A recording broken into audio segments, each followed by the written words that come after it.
Sa unang pagkakataon, nakapagsaman ako ng napakabihirang epikong banal na anghel na alaga. Hayagan kong ibinebenta ito sa halagang 10 milyon sa mismong lugar ng seremonya ng pagpapatawag. Pinagtatawanan ako ng lahat at sinasabing ako ang pinakamalaking tanga. Dahil sa sandaling ipinatawag ko ang Holy Angel. Lumapit ito sa anak ng mayaman, lumuhod, at nanumpa ng katapatan. Sa harap ng biglaang pagtataksil na ito, mabilis akong nagtakda ng presyong 10 milyon para bilhin ito ng mayamang bata. At hiniling na makapili ng isang beast mula sa kanilang samahan bilang kabayaran. Pagkatapos ng lahat, gaano man kataas ang antas ng isang hindi tapat na beast. Sa huli, papatayin lang nito ang kanyang beast tamer. Sa harap ng magandang pagkakataong ito, hindi nagatubili ang Chunky Group na sumang-ayon sa aking presyo at hiling. Ngayon, sa loob ng beast shop ng Chunky Chamber of Commerce, dinala ako ng mga tauhan sa ikatlong palapag kung saan ibinebenta ang mga beast. Iba't ibang uri ng mga beast ang nakakulong sa loob ng mga containment device. Ginoong Lo, maaari kayong pumili ng kahit anong beast dito sa hall ng ikatlong palapag. Nakangiting pagpapakilala sa akin ng tauhan. Inilibot ko ang aking paningin. At tumigil sa isang halimaw na balot ng mapulang kaliskis na tila baluti. Biglang lumitaw ang panel ng impormasyon. Armored Spirit Beast, Aptitude, Elite Grade 1. Level, Mortal Rank 1 star. Hindi tumigil ang aking paningin at nagpatuloy sa susunod. Iyon ay isang malakas na Snow White Demon Wolf. Natamad na nakahiga sa loob ng hawla. Blizzard Demon Wolf. Aptitude, Elite Grade 6. Level, Mortal Rank 1 star. Naglakad ako ng dahan-dahan. Inikot ang buong hall. Nang hindi ko namamalayan, kumunat na ang aking noo. Karamihan sa mga aptitude ng beast dito sa Chunky Chamber ay hanggang common at elite level lamang. Napakakaunti ng mga hero at level na beast. At ang may pinakamataas na aptitude ay ang hero at grade 2 na Candlelight Beast lamang. Napakalayo nito sa inaasahan ko. Ito lang ba ang lahat? Huminto ako at tumingin sa tauhan sa likuran ko. Nananatili ang masiglang ngiti sa mukha ng tauhan. Opo, Ginoong Lo, dito sa Chunky Chamber. Maliban sa mga ito, ang natitira na lamang ay ang mga beast sa basement na hindi nabili. Iyon ang mga itinapon at depektibong produkto na natira sa pagpili ng iba. Karamihan sa kanila ay may mga kapansanan na hindi na mapapagaling. Bukas ay itatapon na ang mga iyon. Tumango ako, dahil nandito na rin lang ako, mas mabuting tignan ang bawat sulok para makasiguro. Dalhin mo ako roon. Umislap ang gulat sa mga mata ng tauhan. Sige po, sumunod kayo sa akin. Pagdating sa basement, gaya nga ng sinabi ng tauhan, ang mga beast na nakakulong dito ay alinman sa matamlay o may mga kapansanan sa katawan. Ang kanilang mga mata ay puno ng kawalan ng pag-asa. Hindi ko binigyang pansin ang mga ito, at nanatiling pasensyoso sa pag-iinspeksyon. Nang malapit na ako sa dulo ng basement, biglang huminto ang aking mga hakbang. Ang aking paningin ay nakatitig sa isang sulok, sa isang hindi kapansin-pansing containment device. Sa loob ng device ay isang beast na agila na may mapurol na balahibo. At matamlay na hitsura, na nakapulupot sa isang sulok. Blazing Sun Sword Eagle. Aptitude, Hero at Grade 7. Level, Mortal Rank 1 star. Negatibong estado, putol na paa, lumpo. Lason mula sa Silver Wing Snake. Mungkahi sa pagpapalaki. Gumamit ng Wind Whisper Tiger Bone para mapagaling ang putol na paa. 7 Flavor Flower para malunasan ang lason ng ahas. Tumaas ng bahagya ang aking kilay. Ang aptitude ng Blazing Sun Sword Eagle na ito ay mas mataas kaysa sa inaasahan ko, kahit putol ang kuko at may lason. Malinaw na nakasulat sa panel ang paraan ng pagpapagaling. Ang Wind Whisper Tiger Bone at 7 Flavor Flower ay karaniwang materyales at madaling makuha, kahit gumastos ako ng kaunti para sa mga materyales. Ang transaksyong ito ay siguradong sulit. Sa oras na iyon, magkakaroon ako ng isang walang pinsalang hero at grade 7 na lakas panlaban. Sa yugtong ito na ang halos pinakamagandang opsyon na mahahanap. Nagdesisyon na ako sa aking isip. Pagrereselita na sana ako, ngunit ang gilid ng aking paningin ay naakit sa mas malalim na kadiliman. Iyon ay isang energy cage na kasing taas lamang ng isang tao. Iba ang itsura nito sa iba pang malalaking containment device. Lumapit ako ng ilang hakbang at nanliit ang aking mga balintataw. Sa loob ng hawla, isang anyo ang mahinang. Nakasalalay sa malamig na pader na metal. Hindi. Ito ay isang humanoid beast. Sa basement ng Chunky Chamber of Commerce, may nakatago palang isang humanoid beast. Bakit ito nakakulong dito? Ang mas nakapagtataka ay nang tumingin ako sa anyong iyon. Isang hindi normal na pakiramdam. Isang pakiramdam ng pagtanggi mula sa kailaliman ng kaluluwa ang biglang lumitaw. Ang pakiramdam na ito ay hindi karaniwan. Habang muli akong lumalapit, tila naramdaman ng beast sa loob ng hawla ang presensya ng isang tao. Dahan-dahan nitong inangat ang ulo at tinignan ako. Ngunit mabilis ding yumuko na tila na kuryente. Sa sandaling tumingala ito, sa wakas ay nakita ko na ang mukha nito. May mga nakakatakot at baluktot na marka sa mukha nito. Hindi na makilala ang orihinal na mga bahagi ng mukha nito. Nang makita ng tauhan na huminto ako sa harap ng hawla, nagpakita siya ng ekspresyong tila sanay na rito. Isa itong succubus na nahuli mula sa isang spacecraft. Nang mahuli ito, ganyan na ang hitsura nito kaya walang gustong kumuha. Hindi lang ito pangit, may dala rin itong sumpa. Ang level nito ay mananatili habang buhay sa Mortal Rank 1 star. Bukas ay isasama na ito sa iba pang mga depektibong produkto para sirain. Tumingin ang tauhan sa succubus sa loob ng hawla. Ang mukha niya ay puno ng hindi maitagong pandidiri, ngunit hindi ko siya pinakinggan. Sa sandaling ito, ang puso ko ay tumitibok ng kasing lakas ng tambol. Isang panel na ako lang ang nakakakita. Isang semi-transparent na panel ang lumulutang sa harap ko. Lilith, foreign succubus. Estado, walang kontrata. Tunay na aptitude, mula common hanggang epic grade siyam. Cine RS. Cine RS dagdag level, mortal rank 1. Ang Abyssal Magic Stone ay maaaring makasira ng sumpa at magpataas ng aptitude. Nang makita ko ang salitang epic grade siyam, tumigil ang aking paghinga. Kaya pala ito ay isinumpa. Isang kagandahang pati mga Diyos ay magseselos. Ang succubus na ito na nagngangalang Lilith. Ang orihinal nitong aptitude ay umaabot sa epic grade siyam. Isang hakbang na lang mula sa pagiging legendary. Ito ang beast na may pinakamataas na aptitude na nakita ko hanggang ngayon. Ang anghel na nagtaksil sa akin ay walang karapatang tumabi man lang sa kanya. At tingnan ang marangyang skill panel na ito. Mayroon na agad siyang 3 skill sa simula pa lang. Ang mas mahalaga ay ang panel ng beast, na nagbibigay ng paraan kung paano sisirain ang sumpa, maging ang daan para sa susunod na pagtaas ng aptitude ay nakasaad na. Ibig sabihin, kapag binili ko ang succubus na ito, at nahanap ang mga materyales na iyon, direkta akong magkakaroon ng isang nakakatakot na nilalang na halos legendary level. Sa pag-iisip nito, bumilis ang aking paghinga. Siya ang kasamang matagal ko nang hinahanap. Humarap ako sa tauhan sa tabi ko at sinabi, gusto ko ang succubus na ito. Maaari ko na ba siyang ilabas at iuwi? Nang marinig ni Lilith ang sinabi ko sa loob ng hawla, biglang nanginag ang kanyang mahinang katawan. Ako ba ang tinutukoy niya? Biglang nagangat ng tingin si Lilith. Tumingin sa gwapo at kalmadong mukha ng binata. Ang kanyang mga mata ay puno ng kawalan ng paniniwala. Mula nang isilang siya, tila ba ang mundo ay puno ng puot sa lahat ng dako. Namanhid na siya, ni hindi na nang ahas na umasang may tatanggap sa kanyang pagkatao. Ngunit sa sandaling ito, ang estrangherong binatang ito ay itinuro siya. At handang makipagkasundo sa kanya ng isang beast contract. Ang propesyonal na ngiti ng tauhan ay tila nag-freeze. Nag-aalinlangan siya kung tama ba ang narinig niya. Ginoong Lo, sigurado ba kayong ito ang pipiliin nyo? Ang sagot ko ay walang pag-aalinlangan. Sigurado ako. Ayusin mo na ngayon ang tahimik na silid para sa pagpirma ng kontrata. Lalong lumalim ang gulat sa mga mata ng tauhan. Ngunit dahil sa kanyang magandang pagsasanay, hindi na siya nagtanong pa. Sumunod po kayo sa akin. Pagkatapos ay tumalikod siya at nanguna sa paglakad. Ang katawan ni Lilith ay nanigas habang sumusunod sa likuran. Mula nang ilabas siya sa hawla, ang kanyang mundo ay tila pumasok sa isang kaguluhan, hanggang sa makapasok sa tahimik na silid. At tanggalin ng tauhan ang kanyang mga gapos. Saka lamang siya natauhan. Tulala siyang nakatingin sa binatang nakatayo sa harap niya. Isinilang akong may dalang sumpa. Hindi ko kayang itaas ang sarili kong antas. Naglakas loob na magsalita si Lilith. Ang kanyang boses ay puno ng paghihirap at takot. Ngayong pinili niyo ako, ngunit hindi ko kayo matutulungan sa inyong mga problema. At lalong hindi ako makakapagdala ng karangalan sa inyo. Ang biglaang boses na ito ay nagpagulat sa akin ng bahagya. Hindi ko inaasahan na, ang boses ng isinumpang succubus na ito ay napakaganda pakinggan. May paraan ako para mawala ang sumpa sa katawan mo. Handa ka bang makipagkontrata sa akin? Mawawala ang sumpa. Ang puso ni Lilith ay tila hinawakan ng mahigpit ng isang hindi nakikitang kamay. Ang buhay ko, mula nang piliin niyo ako, ay pag-aari niyo na. Napakahina ng boses ni Lilith. Ngunit may dalang determinasyon. Hindi na ako nagsalita pa. Naglabas ang dulo ng aking daliri ng isang munting liwanag. At dahan-daang idinampi sa pagitan ng mga kilay ni Lilith. Kumislap ang liwanag. Isang sinaunang contract magic circle ang lumitaw sa paanan naming dalawa. Nabuo ang equality contract. Agad akong tumalikod at tinawag ang tauhang naghihintay sa labas ng pinto. Kailangan kong bumili ng ilang materyales. Isang Darnite Feather, 5 Hellfangs, 2 Abyssal Magic Stones. Nang marinig ng tauhan ang mga ito, ang ekspresyon sa kanyang mukha ay mas gulat pa kaysa noong narinig niyang pipiliin ko ang succubus. Ang tatlong ito ay napakabihira at napakamahal na materyales. Lalo na ang Abyssal Magic Stone, na isang napakabihirang high-level material. Ginoong Lo, ang kabuuang halaga ng mga materyales na ito ay, bago pa man niya matapos ang sasabihin niya, inabot ko na ang aking terminal card. Dapat sapat na ang 30 milyon. Nakatitig ang tauhan sa terminal card. Nagulat siya nang makita ang balance sa screen. Sapat na po, Ginoong Lo. Sandali lang po at ihahanda ko na para sa inyo. Ang kanyang pag-uugali ay naging lubos na magalang. Hindi nagtagal, ang tatlong materyales na naglalabas ng dark energy ay maingat na dinala sa loob ng tahimik na silid. Kaming dalawa na lang ni Lilith ang natira sa silid. Gawin mo ang sasabihin ko.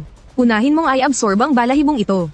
Ang boses ko ay kalmado at mapang-utos, na nagbigay kay Lilith ng malaking kapanatagan. Tumango ng malakas si Lilith habang nakatingin sa akin. Inabot niya ang nanginginig na kamay para hawakan ang Darnite Feather. Sa sandaling madikit ang balahibo sa dulo ng kanyang daliri. Naging itim na liwanag ito at humalo sa kanyang katawan. Sumunod ay ang Hellfangs. At sa huli ay ang 2 Abyssal Magic Stones. Nang mahawakan ni Lilith ang huling Magic Stone, biglang may nangyaring pagbabago. Isang napakatinding bugso ng enerhiya. Ang biglang sumabog mula sa gitna ni Lilith. Napaatras ako sa tindi ng lakas na ito. hanggang sa tumama ang likod ko sa malamig na dingding bago ako nakatayo ng maayos. Ang paningin ko ay nakapako sa gitna ng silid. Nakita ko ang mga mahiwagang kulay ube at itim na mga sinulid na mabilis na lumalabas mula sa katawan ni Lilith. Ang mga sinulid na ito ay nagpatong-patong, mabilis na nagpulupot at nag-ikot, hanggang sa bumuo ng isang higanting itim na kakon na ganap na bomb-alat kay Lilith. Ang buong silid ay napuno ng nakakaipit at malamig na kadiliman ng enerhiya. Nakatitig ako sa itim na kakon, hindi ko maikakailang kinakabahan ako. Ayon sa paraan sa panel, bukod sa pagsira sa sumpa sa katawan ni Lilith, maaari ring maibalik ang aptitude ni Lilith sa rurok nito. O higit pa rito, ito ay isang malaking sugal kung saan itinaya ko ang lahat. Kung magtatagumpay, magkakaroon ako ng isang beast na may walang hanggang potensyal. Lumipas ang oras, biglang ang nakapalibot na kulay ubeng enerhiya ay bumalik ng mabilis. Humuhugos papasok sa itim na kakon, kasabay ng isang malutong na tunog ng pagbitak. Sunod-sunod na nakakasilaw na gintong liwanag ang lumabas mula sa mga bitak ng itim na kakon. Agad nitong nilusot ang kadiliman sa loob ng silid. Hindi ko mapigil ang mapasinghap, gintong legendary aptitude, habang dumarami ang mga bitak sa itim na kakon. Ang nakakasilaw na gintong liwanag ay bumubuga mula sa bawat bitak. Ginagawa ang buong silid na kasing liwanag ng araw. Biglang sumabog ang itim na kakon. Napakaraming kulay ubeng piraso ang tumalsik sa paligid.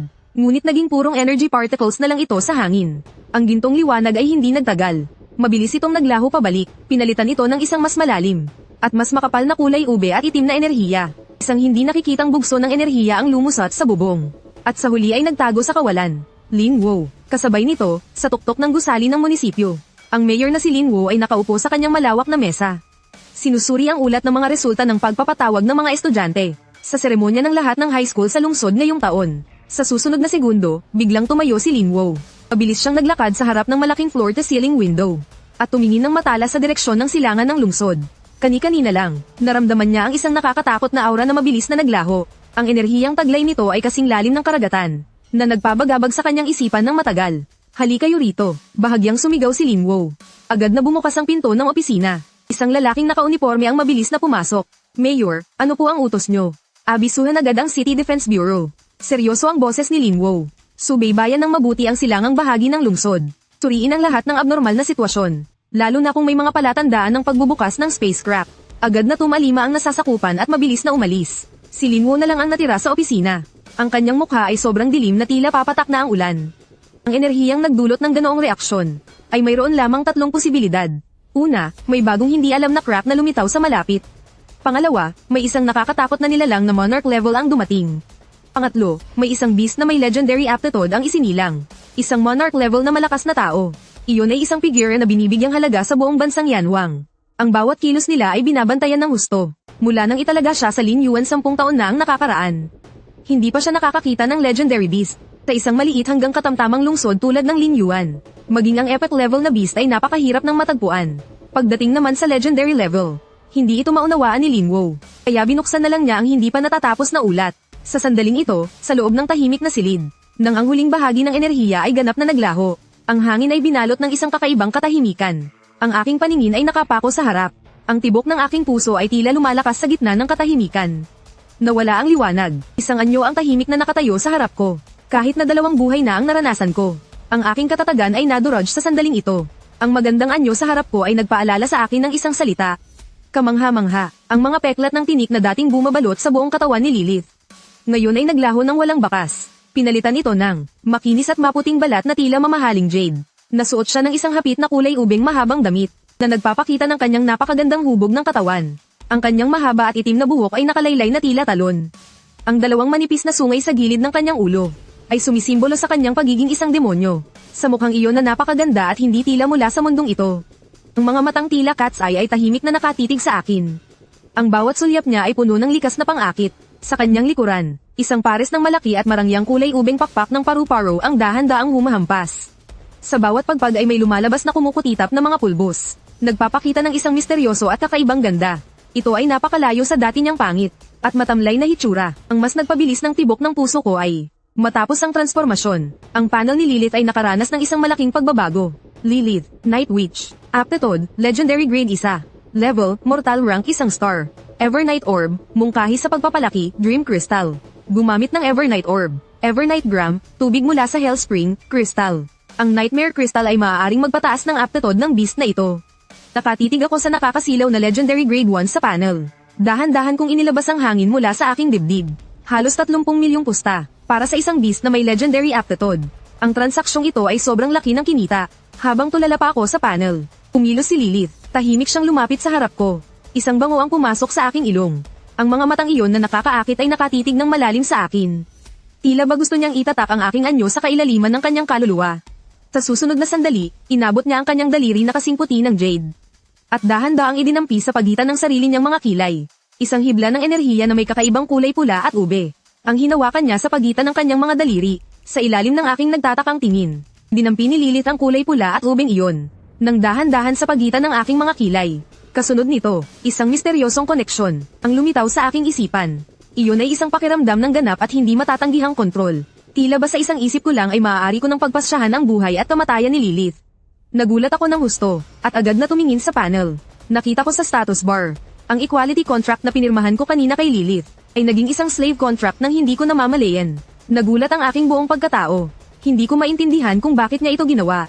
Hindi agad sumagot si Lilith. Humakbang pa siya ng isa. At sumandal sa aking yakap. Isang malambot at nakakaakit, ngunit may kaunting panginginig na boses ang bumulong sa aking tainga. Panginoon, nang sa malamig na basement na iyon, ay pinili niyo ako. Ang lahat ng iba pa ay hindi na mahalaga. Kayo ang nagligtas sa akin mula sa walang hanggang kadiliman at kawalan ng pag-asa. Ngayon, ang aking buhay, ang lahat sa akin, ay ibinigay niyo rin sa akin. Isinandal ni Lilith ang kanyang pisngi sa aking balikat. Ang kanyang boses ay puno ng kasiyahan. Kaya pakiusap, tanggapin niyo rin ang lahat ng ito. Nanigas ang buong katawan ko. Ang puso ko ay tila pinukpok ng isang malaking maso. Isang hindi maipaliwanag na init ang damaloy mula sa kailaliman ng aking puso. Naalala ko ang Holy Angel na nagtaksil sa akin sa harap ng madla. Naalala ko ang likas nitong pagmamataas. At ang tila natural na kawalang bahala nito noong nagtaksil ito. Kaya naman hindi lahat ng beast sa mundong ito ay kasasing-sama nito. Ang tunay na katapatan at pagsunod ay ganito pala kainit. At ganito kapurong. Ang ginawa ni Lilith ay nagpadama sa akin ng katapatan at tiwalang hindi ko pa kailanman naranasan.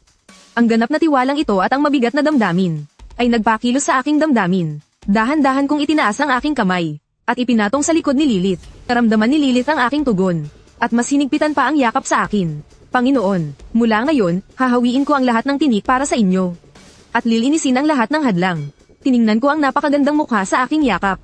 At isang ngiti mula sa puso ang sumilay sa aking mga labi. Maligayang pagdating, Lilith, ang aking unang kasama. Nang ilabas ko si Lilith mula sa itaas. Tumahimik ang buong hall. Lahat ng mata, maging tauhan man o mga mamimili, ay hindi mapigil ang maakit kay Lilith. Ang kanilang mga mata ay puno ng paghanga at gulat. Diyos ko, sino iyon? Iyon ba ang beast ng batang iyon? Napakaganda naman talaga. Ang tauhang nag-asikaso sa akin kanina ay nakatayo sa di kalayuan. At sa sandaling ito ay nanigas siya sa kanyang kinatatayuan. Nakatitig siya sa anyong sumusunod sa likuran ko. Ang napakagandang Night Witch. Blanca ang kanyang isipan. Ito ba ang pangit at depektibong succubus mula sa basement? Paano nangyari iyon? Ngunit ang katotohanan ay nasa harap niya kaya wala siyang magagawa kundi maniwala. Ngayong nandito na ito, wala siyang nagawa kundi magpakita ng isang pilit ng ngiti na mas masahol pa sa iyak. At mabilis na lumapit, Ginoong Lo, tapos na po ang inyong mga papel. Maaari na po kayong umalis anumang oras. Tumango ako. Hindi ko pinansin ang mga nagtatakang tingin sa paligid. At diretsong lumabas ng Chamber of Commerce kasama si Lilith. Nang tuluyan ng maglaho ang aking anyo sa labas ng pinto, saka lamang siya natauhan. At agad na tumakbo sa kanyang mesa. Mabilis niyang tinawagan ng chairman. Chairman, may problema. Sa kabilang banda, sa mansyon ng pamilya Song. Nang marinig ni Song Jiangwoo ang ulat ng tauhan, bahagyang kumunat ang kanyang noo. Sinasabi mong ang isinumpang succubus ay bumalik ang ganda. Totoo po iyon. Nakita ko ito ng sarili kong mga mata. Mas maganda pa po ito kaysa sa anghel na dinala niyo pa uwi. Kumislap ang gulat sa mga mata ni Song Jiangwoo. Ngunit mabilis ding naglaho ang kunot sa kanyang noo. Kahit na bumalik ang ganda nito, ano naman? Ang aptitude nito ay common level lang. Isang depektibong produkto na hindi natataas ang level. Sa huli, isa pa rin itong basurang maganda lang tingnan ngunit walang silbi. Ibinaba ang tawag. Tumingin siya sa anghel na kasalukuyang nagpapalakas gamit ang mga materyales. At ikinwento ang nangyari na parang isang biro. Nang marinig ito ni Song Ziyang, nagpakita rin siya ng mapang-alipustang ngiti. Ang ibig niyo bang sabihin, ang mahirap na batang iyon, ay binitawan ng mga elite at heroic level sa shop natin, para pumili ng isang depektibong produkto. Talaga namang isang hampas lupa na walang alam sa mundo. Buti na lang at sumama sa akin si Lingzu. Sayang lang kung ang isang epic level beast ay mapupunta sa basurang iyon. Sa tabi niya, ang Holy Angel na pinangalanan na ngayon, ni Song Ziyang na Lingzu. Matapos marinig ang usapang ito, ay nagsalita rin gamit ang kanyang malamig na boses. Ang taong madaling nabibihag ng panlabas na anyo, ay hindi kailanman magiging malakas. Bahagya nitong itinaas ang kanyang baba. Ang kanyang asul na mga mata ay nagpapakita rin ng matinding paghamak sa kanyang dating Panginoon. Kaya pala ang taong nagngangalang Lufeng na iyon ay isang mababaw na tao na kayang bihagin ng isang hamak na succubus. Buti na lang at hindi niya piniling makipagkontrata rito, dahil kung sumunod siya sa ganoong klaseng amo, madudungisan lamang ang kanyang kabanalan at karangalan bilang isang anghel. At nang makita ni Song Jang-woo ang reaksyon ng kanyang anak at ng anghel, ay nasiyahan siyang tumango. Ito ang nararapat na pananaw at pag-uugali ng aking anak. Biglang naging seryoso muli ang kanyang tono. Ang entrance exam sa susunod na linggo ang pinakamagandang pagkakataon mo para manggulat sa lahat. Sa mga susunod na araw, dalhin mo si Lingzhu sa Novice Secret Realm para mag-level up ng maigi. Siguraduhin mong maitataas ang level nito bago ang entrance exam. Mayroon kang epic level beast. Ang unang pwesto sa leaderboard ng Novice Secret Realm ay tiyak na sa iyo na. Nang marinig ito, sumili ang isang kampante at malupit na ngiti sa mukha ni Song Ziyang. Huwag kayong mag-alala. Ipapamukha ko sa lahat kung sino ang tunay na numero 1 sa mga kabataan ng Linyuan City. Nang lumabas ang tao at beast mula sa Chamber of Commerce, palubog na ang araw. Kasama ko si Lilith habang naglalakad pa uwi. Ang bahay ko ay nasa isang lumang residential area. Hindi kalakihan ang bahay pero malinis ito. Kaya lang ay tila medyo tahimik. 3 taon na ang nakalilipas, ang mga magulang ko ay aksidenteng nasawi. Habang nasa misyon na galugarin ang bitak sa kabilang dimensyon, kami na lamang ng ate kong si Lu Wanyi ang naiwan para magtulungan sa buhay. Ngayon, si ate ay nag-aaral sa kolehiyo sa malalayong Imperial Capital. Kaya ako na lang ang naiwan sa bahay na ito. Binuksan ko ang pinto, at bumati sa akin ang pamilyar na pakiramdam ng katahimikan. Maupo ka muna. Mula ngayon, ito na ang tahanan mo. Hindi kumilos si Lilith, nanatili lang siyang nakatayo sa may pintuan. Inilibot ang tingin sa simpleng gamit sa loob ng bahay. At huling tumitig sa likuran ko. Ang salitang tahanan ay napakadayuhan sa kanya. Mula nang isilang sa kadiliman hanggang sa makulong sa hawla. Hindi pa siya kailanman nagkaroon ng tinatawag na matutuluyan. Hanggang sa dumating ang binatang ito. Matapos ang simpleng hapunan, biglang tumunog ang aking terminal. Lumalabas ang salitang ate sa screen. Sinagot ko ang tawag. Isang magandang virtual projection ang lumitaw sa gitna ng sala. Kamusta ka, kapatid ko? Tapos na ba ang summon ng ceremony? Anong kalidad ang nakuha mong initial beast? Dali, ipakita mo kay ate. Mukhang mas excited pa si Lu Wanyi kaysa sa akin sa kabilang linya. Sunod-sunod na tanong ang ibinato niya na parang mga bala. Napangiti ako, tumagilid ako at itinutok ang camera sa nakatayong si Lilith sa sofa. Namilog ang mga mata ni Lu Wanyi nang makita si Lilith. Isang humanoid beast pala ito. Ang swerte mo naman, kapatid ko. Napakaganda niya. Nang marinig ang papuri, tumango lang ng bahagya si Lilith bilang pagbati. Agad na bumalik ang kanyang tingin sa akin. Hindi ito pinansin ni Lu Wanyi. Masaya siya para sa kanyang kapatid. Napakagaling. Ngayong may humanoid beast ka na. Mas malaki na ang tsansa mong pumasa sa entrance exam. Siya nga pala, simula bukas, magbubukas na ang Novice Secret Realm. Huwag mo iyong palalampasin. Ang Novice Secret Realm ay isang trial ground na. Pinagtulungang ihanda ng City Guard at ng militar. Ang level ng mga abyss monster sa loob ay hindi lalampas sa mortal level 9 star. Ito ang pinakamagandang lugar para sa mga baguhang Beastmaster na tulad natin para mag-level up. Tahimik akong nakikinig sa mga paalala ni ate. Habang tumatakbo ang isip ko, ang mga level sa mundong ito ay nahahati sa 9 na maliliit na realms. Dahil kapipirma ko pa lang ng Beast Contract, ako ay isa pa lamang baguhan na wala pang mortal level 1 star. Kaya kailangang gawin ang lahat para mabilis na lumakas. Ito ang pinaka-importante kong kailangang gawin sa ngayon. Siya nga pala, 3 araw lang buka ang Novice Secret Realm bawat taon. Kung mataas ang makukuha mong points, malaking tulong ito sa entrance exam mo.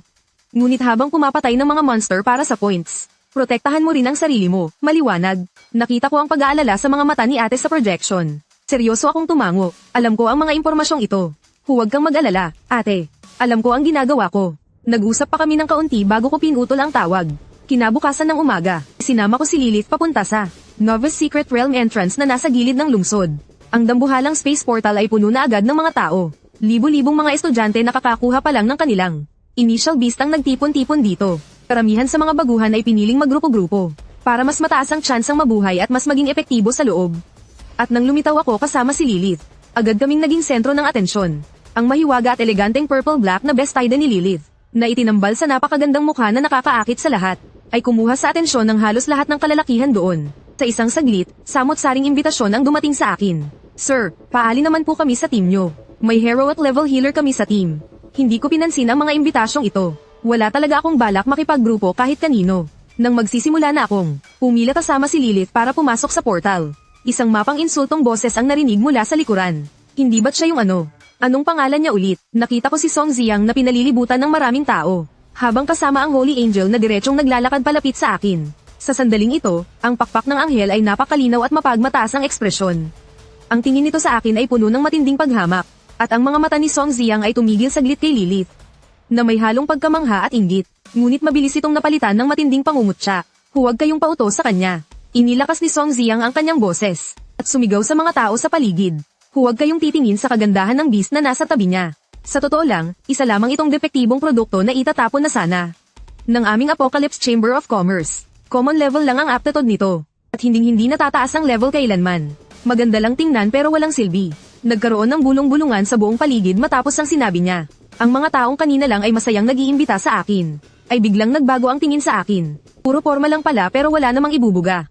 Agad na lumayo ang lahat sa akin. Nang makita ang reaksyon ng mga tao, lalong lumapad ang ngiti sa mukha ni Song Ziang. Naglakad siya palapit sa akin.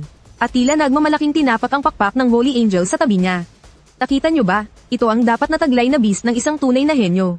Dapat ba akong magpasalamat sa iyo? Dahil kung hindi dahil sa iyo, hindi ako makakakuha ng ganito kalakas na beast. Hindi tulad ng iba na kumuha ng basura at itinuring pang kayamanan. Lumapit siya sa akin at bumulong ng napakahina, sa tonong puno ng kasamaan na kaming dalawa lang ang makakarinig. Alam mo ba kung gaano kaaktibo si Lingzu? Sobrang lapit namin sa isa't isa. Mas masigla siya ngayon kaysa noong kasama ka pa niya. Tiningnan ko lang siya ng kalmado. Ang pakikipagtalo gamit ang salita ang pinakawalang kwentang bagay sa mundo. Ngunit kahit na hindi ako apektado, si Lilith ay apektado. Isang nakakapangilabot na pagnanais na pumatay ang mabilis na. Lumitaw mula sa katawan ni Lilith. Ang kanyang magagandang mata ay naging napakalalim. At matalim na nakatitig kay Song Ziang. Naramdaman ko ang emosyon ni Lilith. Inabot ko ang kanyang malamig na kamay at dahan-dahan itong hinawakan. Nayanig ang katawan ni Lilith. Ang pagnanais na pumatay na tila sa isubog na ay agad na naglaho. Tumingin siya sa akin, at ang lamig sa kanyang mga mata ay naging kasing amo ng tubig. Hindi ako nagsalita, umiling lang ako sa kanya. Hindi sulit na patulan ng isang tanga. Sa ngayon, mag-ipon na lang tayo ng lakas. Pagkapasok natin sa Secret Realm, ipakita natin ang galing natin sa pamamagitan ng points. Agad na naintindihan ni Lilith ang ibig kong sabihin. Hindi na niya pinansin si Song Ziang. Ipinulupot niya ang kanyang mga braso sa aking braso, at idinikit ang kanyang malambot na katawan sa akin. Pagkatapos ay pasulyap-sulyap na tiningnan ng anghel sa likod ni Song Ziang. Ang kilos na iyon ay pagpapakita ng pagdepende at isang tahimik na anunsyo. Susubukan ko sanang hugatin ang kamay ko, pero naramdaman kong napakahigpit ng yakap niya. Ilang beses ko nang sinubukan pero bigo ako. Sa huli, wala akong nagawa kundi hayaan na lang siya. Para kay Song Ziang, ang eksenang ito ay tila pagbuhos ng langis sa apoy. Namula ang kanyang mukha sa tindi ng galit. Bakit ang isang hampas lupa at basura na gaya niya ay nagagawang yakapin ng ganoon kagandang beast, habang ang kanyang epic level na anghel, kahit masunurin, ay laging may distansya at tila napakalamig sa kanya. Hindi ko na siya tinapunan pa ng tingin. Naglakad na ako kasama si Lilith papunta sa nagliliwanag na pasukan ng Secret Realm. Nang lumabas kami sa portal, at muling lumapat ang mga paa ko sa lupa, ang paligid ay nagbago na ng tuluyan. Isang madilim at masukal na kagubatan. Ito na ang Novice Secret Realm. Maingat na inilibot ni Lilith ang tingin sa paligid. Bahagyang tumiklop ang kanyang purple-black na pakpak, para protektahan kaming dalawa sa loob nito. Nararamdaman niya sa kagubatang ito na may mga nakatagong masasamang presensya. Halika na, kalmado ang boses ko. Tiningnan ko ang leaderboard sa aking terminal. Wala pang laman ito. Ang pag-teleport sa Novice Secret Realm ay ganap na random. Kadalasan ay nagkakahiwa-hiwalay ang mga magkakateam. Sa lugar na ito, kaming dalawa lang ang naririto. Dahan-dahan kaming naglakad papasok sa kalaliman ng kagubatan. Talusad ang pakiramdam ni Lilith sa paligid. Pinakikinggan ang bawat galaw sa paligid. Matapos ang mga 10 minutong paglalakad, tumigil ako sa tapat ng isang kumpol ng mga bato. Nagtatakang tumingin si Lilith sa akin. Wala naman siyang nararamdamang presensya ng monster dito. Kahit ang pinakamaliit na enerhiya ay wala. Hindi ako nagpaliwanag. Itinuro ko lang ang isa sa mga bato, na mas maitim kaysa sa ibang mga bato. Sa paningin ko, isang panel na ako lang ang nakakakita ang lumitaw. Rock Monster. Aptitude, Common Level 4. Level, Mortal Level 2 Star. Atakihin mo iyan. Maikling utos ko. Kahit puno ng pagtataka ang isip ni Lilith, hindi siya nagatubili. Nagkaroon ng bahagyang tunog ang hangin. Isang dambuhalang itim na karit na pinalilibutan ng kulay dugong liwanag. Ang lumitaw sa kanyang kamay. Skill, Side of Atonement. Isang karit mula sa kalaliman ng impyerno. Ang karit ay pinalilibutan ng kulay dugong liwanag mula sa impyerno. Numang sugat na gawa ng karit na ito, ay hindi gagaling sa loob ng maikling panahon. Hinawakan ni Lilith ng mahigpit ang karit at mabilis na sumugod. Ang higanteng karit ay gumawa ng isang malamig na guhit sa hangin. At walang awang tinaga ang itim na bato. Ang matalim na talam ay walang naramdamang harang. Parang pumuputol lang ng tokwa habang hinahati ang matigas na bato sa dalawa. Ang pagkakahati ay napakakinis. Noong akala ni Lilith ay isang ordinaryong bato lang ang naputol niya. Isang kakaibang pangyayari ang naganap. Isang kulay ube na liwanag ang lumabas mula sa hinating bato at dahan-daang lumutang. Pagkatapos ay naging isang sinag ito na pumasok sa katawan ni Lilith. Naramdaman niya ang init sa buong katawan. Iyon ay experience points. Ang batong iyon na mukhang ordinaryo lang, ay isa palang monster. Nanliit ang mga mata ni Lilith, at nagkaroon ng gulat sa kanyang puso. Ang ganitong uri ng monster na magaling magpanggap ay isang malaking panganib para sa mga baguhang Beastmaster. Halos wala silang inilalabas na enerhiya, kaya napakahirap silang mapansin. Kung mabibiktima ng sorpresang atake nito, maaaring ikasawi ito o ikabagsak ng buong team. Pero ang kanyang amo, lumingon si Lilith, at tumingin sa kalmadong mukha ng kanyang amo. Lalong tumaas ang tingin niya sa kanyang amo, at mas naging mahiwaga at dakila ito sa kanyang paningin. Tara na, limitado lang ang oras natin. Muli akong naglakad. Ang Nova's Secret Realm ay 6 na oras lang buka bawat araw. Kung gusto nating bumilis, ang pagpapalakas, wala tayong oras para magsayang. Pagkatapos nito, nakita ni Lilith ang tinatawag na Divine Skill. Halos hindi tumigil ang Side of Atonement ni Lilith, bago pa lumipas ang kalahating oras. Isang mas matinding enerhiya kaysa kanina, ang sumabog mula sa loob ni Lilith. Mortal Level 2 Star. Kasabay nito, isang dalisay na enerhiya mula sa contract ang Damaloy. Sa buong katawan ko, tumindi ang aking spiritual power.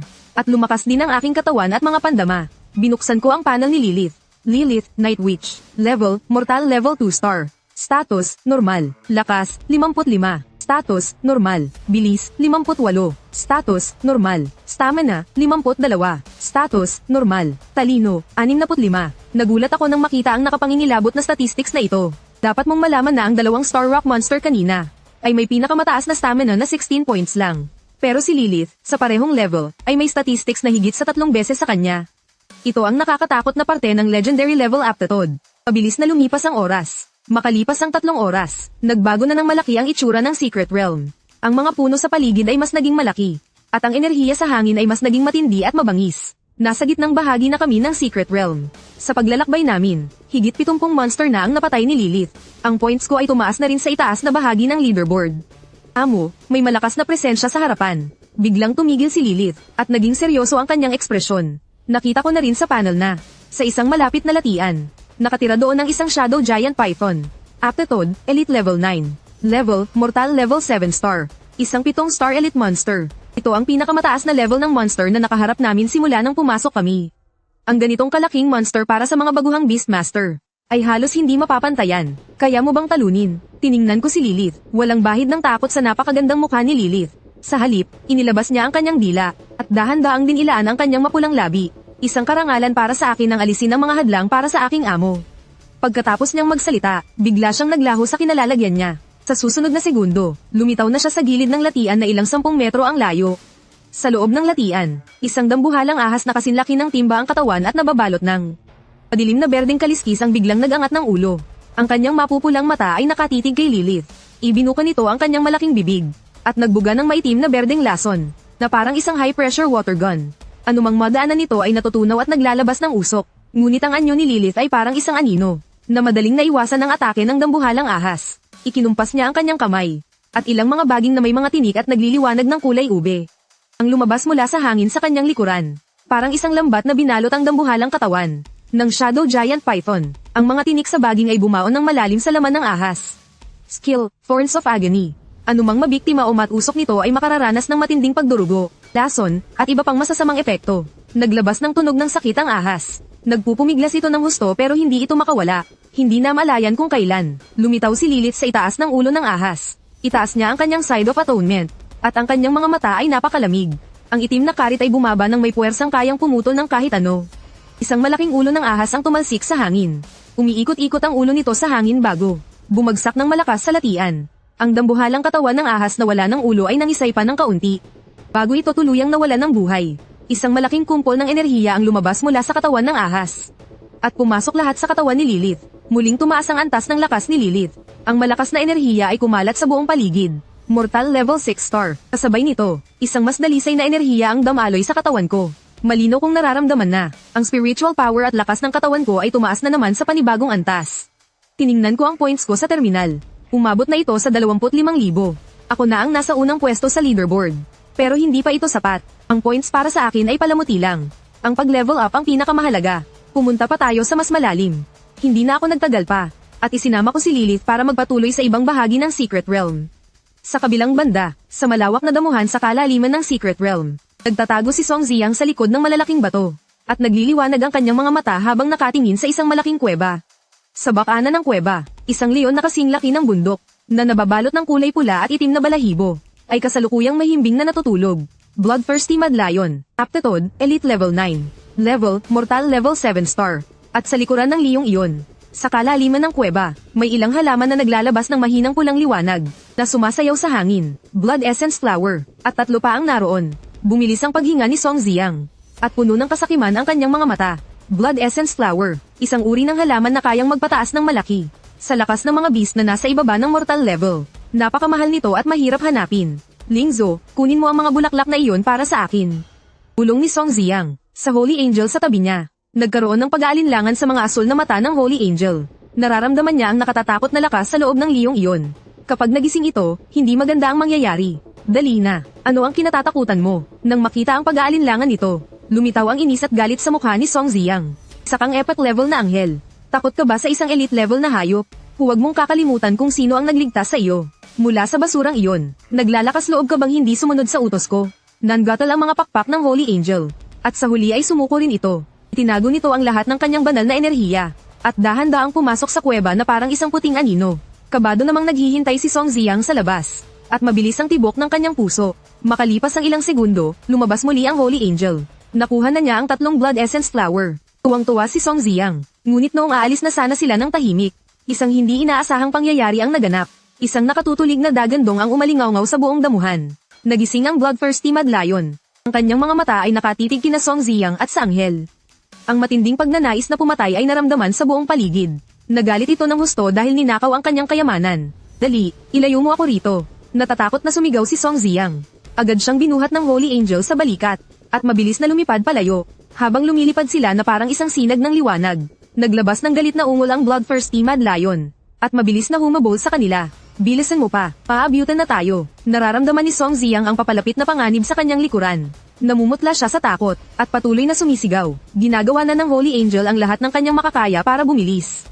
Pero dahil may buhat siyang tao, hindi maiwasang bumagal siya. Nang makitang papalapit na ng papalapit ang leon, nagkaroon ng masamang balak si Song Ziyang. Sa gitna ng panganib na ito, narinig niya ang malamig na boses ng Holy Angel. May isang grupo ng mga tao sa layong 1 kilometro sa harapan. Natigilan saglit si Song Ziyang. Pagkatapos ay nagliwanag ang kanyang mga mata sa masamang paraan. Napakagaling, Lingzo. Dalhin mo ang hayop na iyan doon. Hayaan mong sila ang humarap sa liyong ito para sa atin. Bilisan nyo pa, guys. Kapag natalo natin ang panggolan na ito, makakapasok na tayo sa top 100. Sa loob ng grupo, isang babaeng may mataas na ponytail at maayos na mukha ang nag-uutos sa labanan. Siya ang aking high school class monitor na si Joe Yutong. Sa sandaling ito, ang kanyang grupo ay nagtutulungan ng maigi para talunin ng isang mortal level 5 star monster. Malapit na silang manalo. Anong nangyayari? May lindol ba? Nagbago ang ekspresyon ng mga miyembro at tumigil sila sa pag-atake. Nakaramdam ng matinding kaba si Joe Yutong. Tumingin siya sa pinanggagalingan ng pagyanig. At nakita ang isang puting liwanag na papalapit sa kanila. Nang napakabilis. At sa likuran ng liwanag na iyon, isang dambuhala at nakatatakot na kulay pulang leon. Ang galit na humahabol. Takbo. Namilog ang mga mata ni Joe Yutong. At sumigaw siya ng malakas. Pero huli na ang lahat. Nang dumaan ang puting liwanag na iyon sa itaas ng mga ulo nila, lalo pa itong bumilis palayo. At ang Bloodthirsty Mad Lion na dinala doon, ay ibinuhos ang lahat ng kanyang galit, sa grupong ito na humaharang sa kanyang daraanan. Magdepensa kayo, juwang na sumigaw si Joe Yutong. Ang kanyang beast, isang ice type na 3 star black armored turtle ang hamarang sa harapan. At gumawa ng isang malaking ice shield. Ngunit sa harap ng isang 7 star elite monster, wala itong silbi, isang kumpas lang ng paa ng Bloodthirsty Mad Lion. At ang matibay na ice shield ay agad na nagkadurog-durog na parang salamin. Naglabas ng tunog ng sakit ang Black Armored Turtle, at tumalsik ang dambuhala nitong katawan palayo. Nagkaroon ng mga bitakang shell nito. Sumigaw sa takot si Joe Yutong. Ang mga beast ng ibang miyembro ay sinubukang umatake. Pero ang mga skill nila na tumama sa Bloodthirsty Mad Lion, ay parang kurot lang sa kanya. Isang miyembro ang hindi nakaiwas at nataman ng buntot ng leon. Tumalsik ito palayo, at agad na nawalan ng malay. Binalot ng kawalan ng pag-asa ang buong grupo. Tiningnan ni Joe Yutong ang papalapit na leon. Nangangatog ang kanyang buong katawan sa takot. Mamatay na ba ako? Nang ipikit niya ang kanyang mga mata, para tanggapin ang kanyang kamatayan. Isang pamilyar na boses ang narinig niya sa kanyang tabi. Lilith, atakihin mo. Pagkatapos nyon, maraming lilang tinik ang biglang lumitaw. Sa isang iglap, mahigpit nitong iginapos ang mga paa ng Bloodthirsty Mad Lion. Naglabas ng galit na itanggal ang Bloodthirsty Mad Lion. Nagpumiglas ito ng husto ngunit natuklasan na ang mga tila. Manipis na tinik ay mas matibay pa kaysa sa inaasahan nito. Habang lalo itong nagpupumiglas, ang mga matutulis na dulo ng tinik ay lalong bumaon sa laman nito. Biglang idinilat ni Joe Yutong ang kanyang mga mata. Nakita niya sa kanyang harapan. Isang matikas na anyo ang lumitaw nang hindi niya namamalayan. At sa tabi ng anyong iyon, isang babaeng nakasuot ng lilang itim na mahabang damit, na may magagandang pakpak ng paru-paro sa likuran, ay may hawak na isang malaking itim na karit, at dahan-daang lumalakad patungo sa nakagapos na leon. Ikaw, nakilala ni Joe Yutong ang dumating. Pero blanko ang kanyang isipan at halos hindi makapag-isip. Iyong lalaking walang dating sa klase, na laging tahimik lang, ay tila naging isang bayani ngayon. Pati na rin ang kanyang beast na nasa tabi niya. Sa gitna ng kanyang pagkagulat, tinaas ni Lilith ang hawak niyang karit ng kapatawaran. Ang malamig na talam nito ay gumuhit ng isang arko ng kamatayan. Walang anumang sagabal, ang malaking ulo ng leon, kasama ang kalahati ng katawan nito, ay malinis na nahati, at namatay ito. Samantala, sa Novice Mystic Realm Monitoring Center ng lungsod ng Linyuan, sa loob ng malaking pabilog na silid, 12 ng mga screen ang nagpapakita ng real-time na mga eksena at data mula sa iba't ibang bahagi ng Mystic Realm. Ang tensyon sa hangin ay halos matigas na. 12 ng mga tauhan na nakasuot ng uniforme ng City Guard ay para bang naparalisa. Nakatitig silang lahat sa pangunahing screen sa gitna, sa 66. Sa nakakasilaw na scoreboard ng puntos. Unang pwesto, Lu Feng. Puntos, 41,350. Potensyal na rating, S. Ang karaniwang passing score para sa S-Class ay 10,000. Itong estudyanteng nagngangalang Lu Feng ay higit pa sa 4 na beses ang S-Class passing score. Ang kakaibang katahimikan ay tumagal ng mahigit 10 segundo. Hindi ba ako namamalik mata? Paos ang boses ng isang batang miyembro. Hindi sinasadyang kinusat niya ang kanyang mga mata. Ilang taon na rin mula noong huling nagkaroon ng baguhan na may S-Class potential ang lungsod ng Linyuan. Ang tensyon sa paligid ay biglang nag-alab. S-Class nga talaga. Bilisan nyo, tingnan nyo ang impormasyon ni Lu Feng. Sino siya? Ano ang kanyang beast? Nahanap ko na. Ayon sa impormasyon, ang kanyang unang beast ay isang Holy Angel. Pero nabigo ang kontrata. Ano? Paano siya nakapasok sa Mystic Realm at naging numero 1 kung nabigo ang kontrata niya? Teka, may karagdagang tala. Bumili siya ng isang depektibong succubus sa Changi Chamber of Commerce. Biglang nagkagulo ang buong monitoring room. Lahat ay natuliro sa kakaibang impormasyon na ito. Isang binatang nabigo sa kontrata at napilitang bumili ng isang depektibong beast ay naghasik pala ng lagim sa Novice Mystic Realm. Ang namamahala na si Zhang Ming, na nakaupo sa harap ng main console, na laging seryoso ang mukha, ay bakas din ng matinding pagkabigla. Ang kanyang mga mata ay nakatutok sa screen. Pinapalabas doon ang replay kung paano namin ni Lilith pinatay ang Yu Yingju at ang bloodthirsty Mad Lion. Walang magarbong taktika, tanging purong lakas at pagdurog lang. Ang succubus na iyon na tinawag na depektibo. Bawat atake nito ay tiyak at nakamamatay. Elegante ngunit marahas. 2 salita ang hirap na binigkas ni Zhang Ming mula sa kanyang bibig. Bigla siyang tumayo, namumula ang kanyang mukha dahil sa matinding pananabik. I-report agad ang balitang ito kay Mayor Lin. Sigaw niya sa kanyang katulong na opisyal. Sumagot ang opisyal, pero iwinagayway ni Zhang Ming ang kanyang kamay. Isang liwanag na hindi pa nakikita dati ang nag-aalab sa kanyang mga mata. Ako mismo ang magbabantay sa pasukan ng Mystic Realm. Sa damuhan, tulala namang nakatayo si Joe Yutong. Ang alaala ng nakakagimbal na hiwa ay nananatili pa rin sa kanyang mga mata. Ang mabangis na leon na naglagay sa kanilang buong grupo sa bingit ng kamatayan ay namatay na lang ng ganoon. Ang lahat ng nangyari sa kanyang harapan ay ganap na bumago sa kanyang pananaw. Dahan-dahan niyang inikot ang kanyang naninigas na leeg at tumingin sa anyo na nakatayo sa kanyang harapan. Ano ba talaga ang nangyayari dito? Kailan pa naging ganito kadaling makuha ang isang humanoid beast na sa alamat lang dapat umiiral? Naging napakadaling makuha, at sobrang lakas pa nito. Ang mga miyembro sa paligid ay parang naging bato rin. Punong-puno ng pagtataka ang kanilang mga mukha. Walang ibang maririnig sa buong lugar maliban sa ihip ng hangin. Class monitor, bakit ka tulala dyan? Ang aking boses na may bahagyang ngiti ang bumasag sa katahimikan. Tila nagising si Joe Yutong mula sa isang panaginip.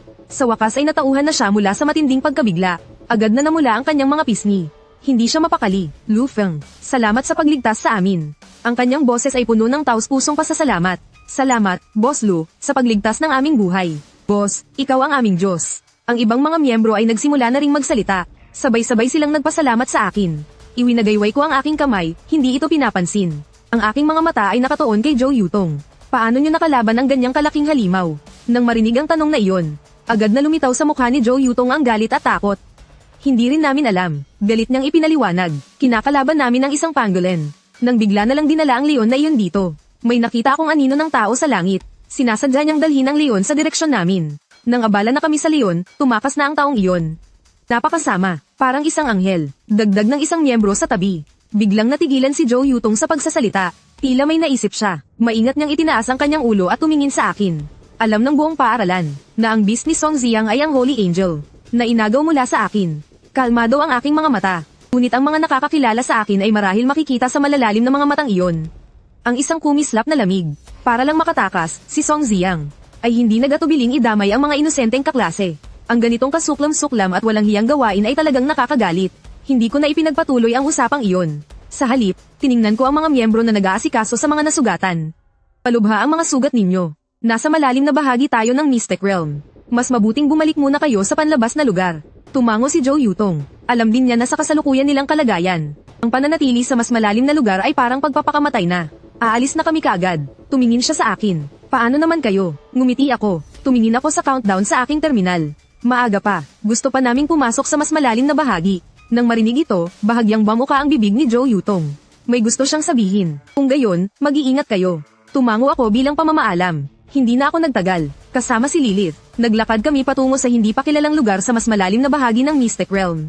Ang pagsasara ng Mystic Realm para sa araw na ito ay wala pang 2 oras na lang. Kailangan naming magmadali hanggang sa tuluyan nang mawala ang aming anino. Saka lang inalis ni Joe Yutong ang kanyang tingin. Isang komplikadong emosyon ang bumalat sa kanyang puso. Noong unang panahon, ang tahimik na binatang iyon ay umabot na sa taas na kailangan niyang tingalain. Sa loob ng opisina ng alkalde sa pinakamataas na palapag ng gusali ng munisipyo ng lungsod ng Linyuan. Medyo mabigat ang pakiramdam sa loob. Nakatayo si Mayor Lin Wo sa harap ng bintana, nakatalikod. Nakatingin sa silangang bahagi ng lungsod. Hindi pa rin ba natin natatagpuan?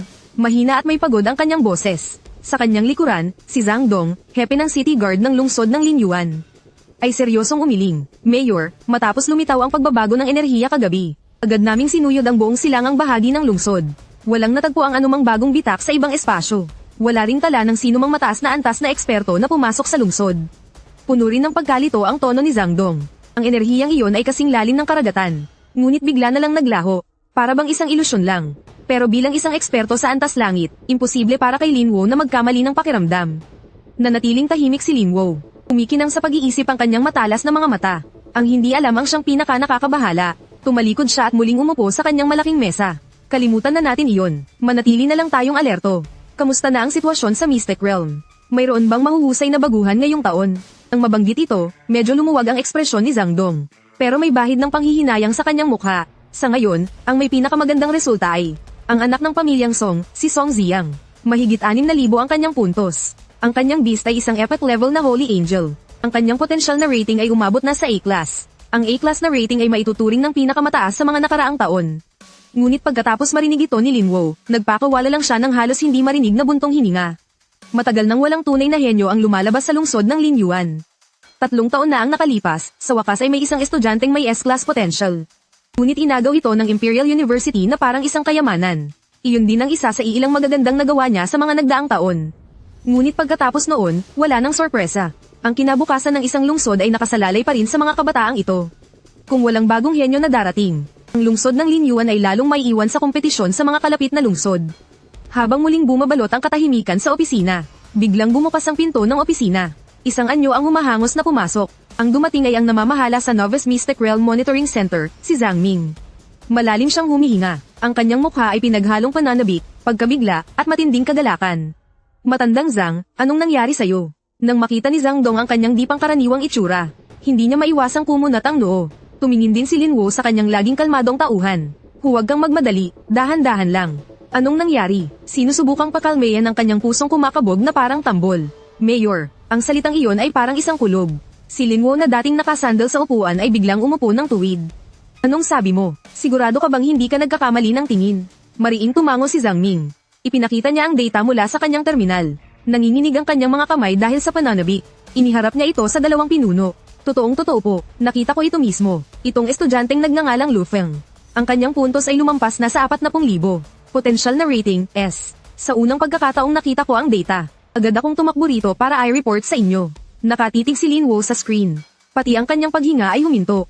40,000 puntos, at higit pa sa ilang beses ang passing score para sa S-class. Pagkatapos ng maikling katahimikan, biglang pinalo ni Lin Wo ang mesa at tumayo. Ang kanyang pagiging kalmado ay napalitan ng matinding kagalakan. Mabuti, mabuti, mabuti. Ito ay isang sorpresang mula sa langit. Ang kahalagahan ng isang S-class na henyo sa lungsod ng Linyuan ay hindi may kukumpara sa isang A-class. Ito ay hindi lang isang magandang nagawa. Ito ang pag-asa para sa kinabukasan ng lungsod ng Linyuan. Si Zhang Dong sa tabi ay natauhan na rin mula sa pagkabigla. Napuno ng ngiti ang kanyang mukha. Binabati kita, Mayor, dahil ito sa inyong mahusay na pamumuno. Kaya nagkakaroon ng maraming talento ang ating lungsod. Iwinagayway ni Lin Wo ang kanyang kamay. Wala siyang panahon ngayon para pakinggan ang mga iyon. Pumunta tayo sa monitoring center. Nag-aalab ang kanyang mga mata. Gusto kong makita mismo kung anong klaseng henyo. Itong batang nagngangalang Lufeng. Sa sandaling ito, kami ni Lilith ay nasa gitna ng isang malalim na lambak. Sa aming harapan, 20 pares ng mga matang kumikinang ng berdeng liwanag. Ang nagliliwanag sa madilim na lambak. Isang grupo ng mga spine-bone wolf. Ang bawat isa ay kasing laki ng isang adultong toro. Sa kanilang likod ay may mga butong tumutubo na kasing talas ng isang talem, nakakatakot tingnan. Ang kanilang lakas ay karaniwang nasa pagitan ng 3 hanggang 5 bituin. At sa harapan ng grupo ng mga lobo, isang pinakamalaking spine-bone wolf king, na halos doble ang laki ng iba, ay nakatitig sa amin ni Lilith, gamit ang kanyang malamig at malupit na mga mata. Mortal level 7 star. Ito ay isang planadong pananambang. Ang paghinga ni Lilith ay hindi na kasing kalmado tulad ng dati. May mga butil ng pawis sa kanyang maputing noo. Ang matagal na matinding labanan ay nakapagpabawas din ng kanyang lakas. Pero ang kanyang kamay na may hawak sa karit ng kapatawaran ay nananatiling matatag na parang bundok. Walang kahit kititing na pag-aatubili. Maestro, mag-ingat ka. Seryoso ang boses ni Lilith. Ang mga halimaw na ito ay mas tuso kaysa sa lahat ng mga kalaban na nakaharap natin.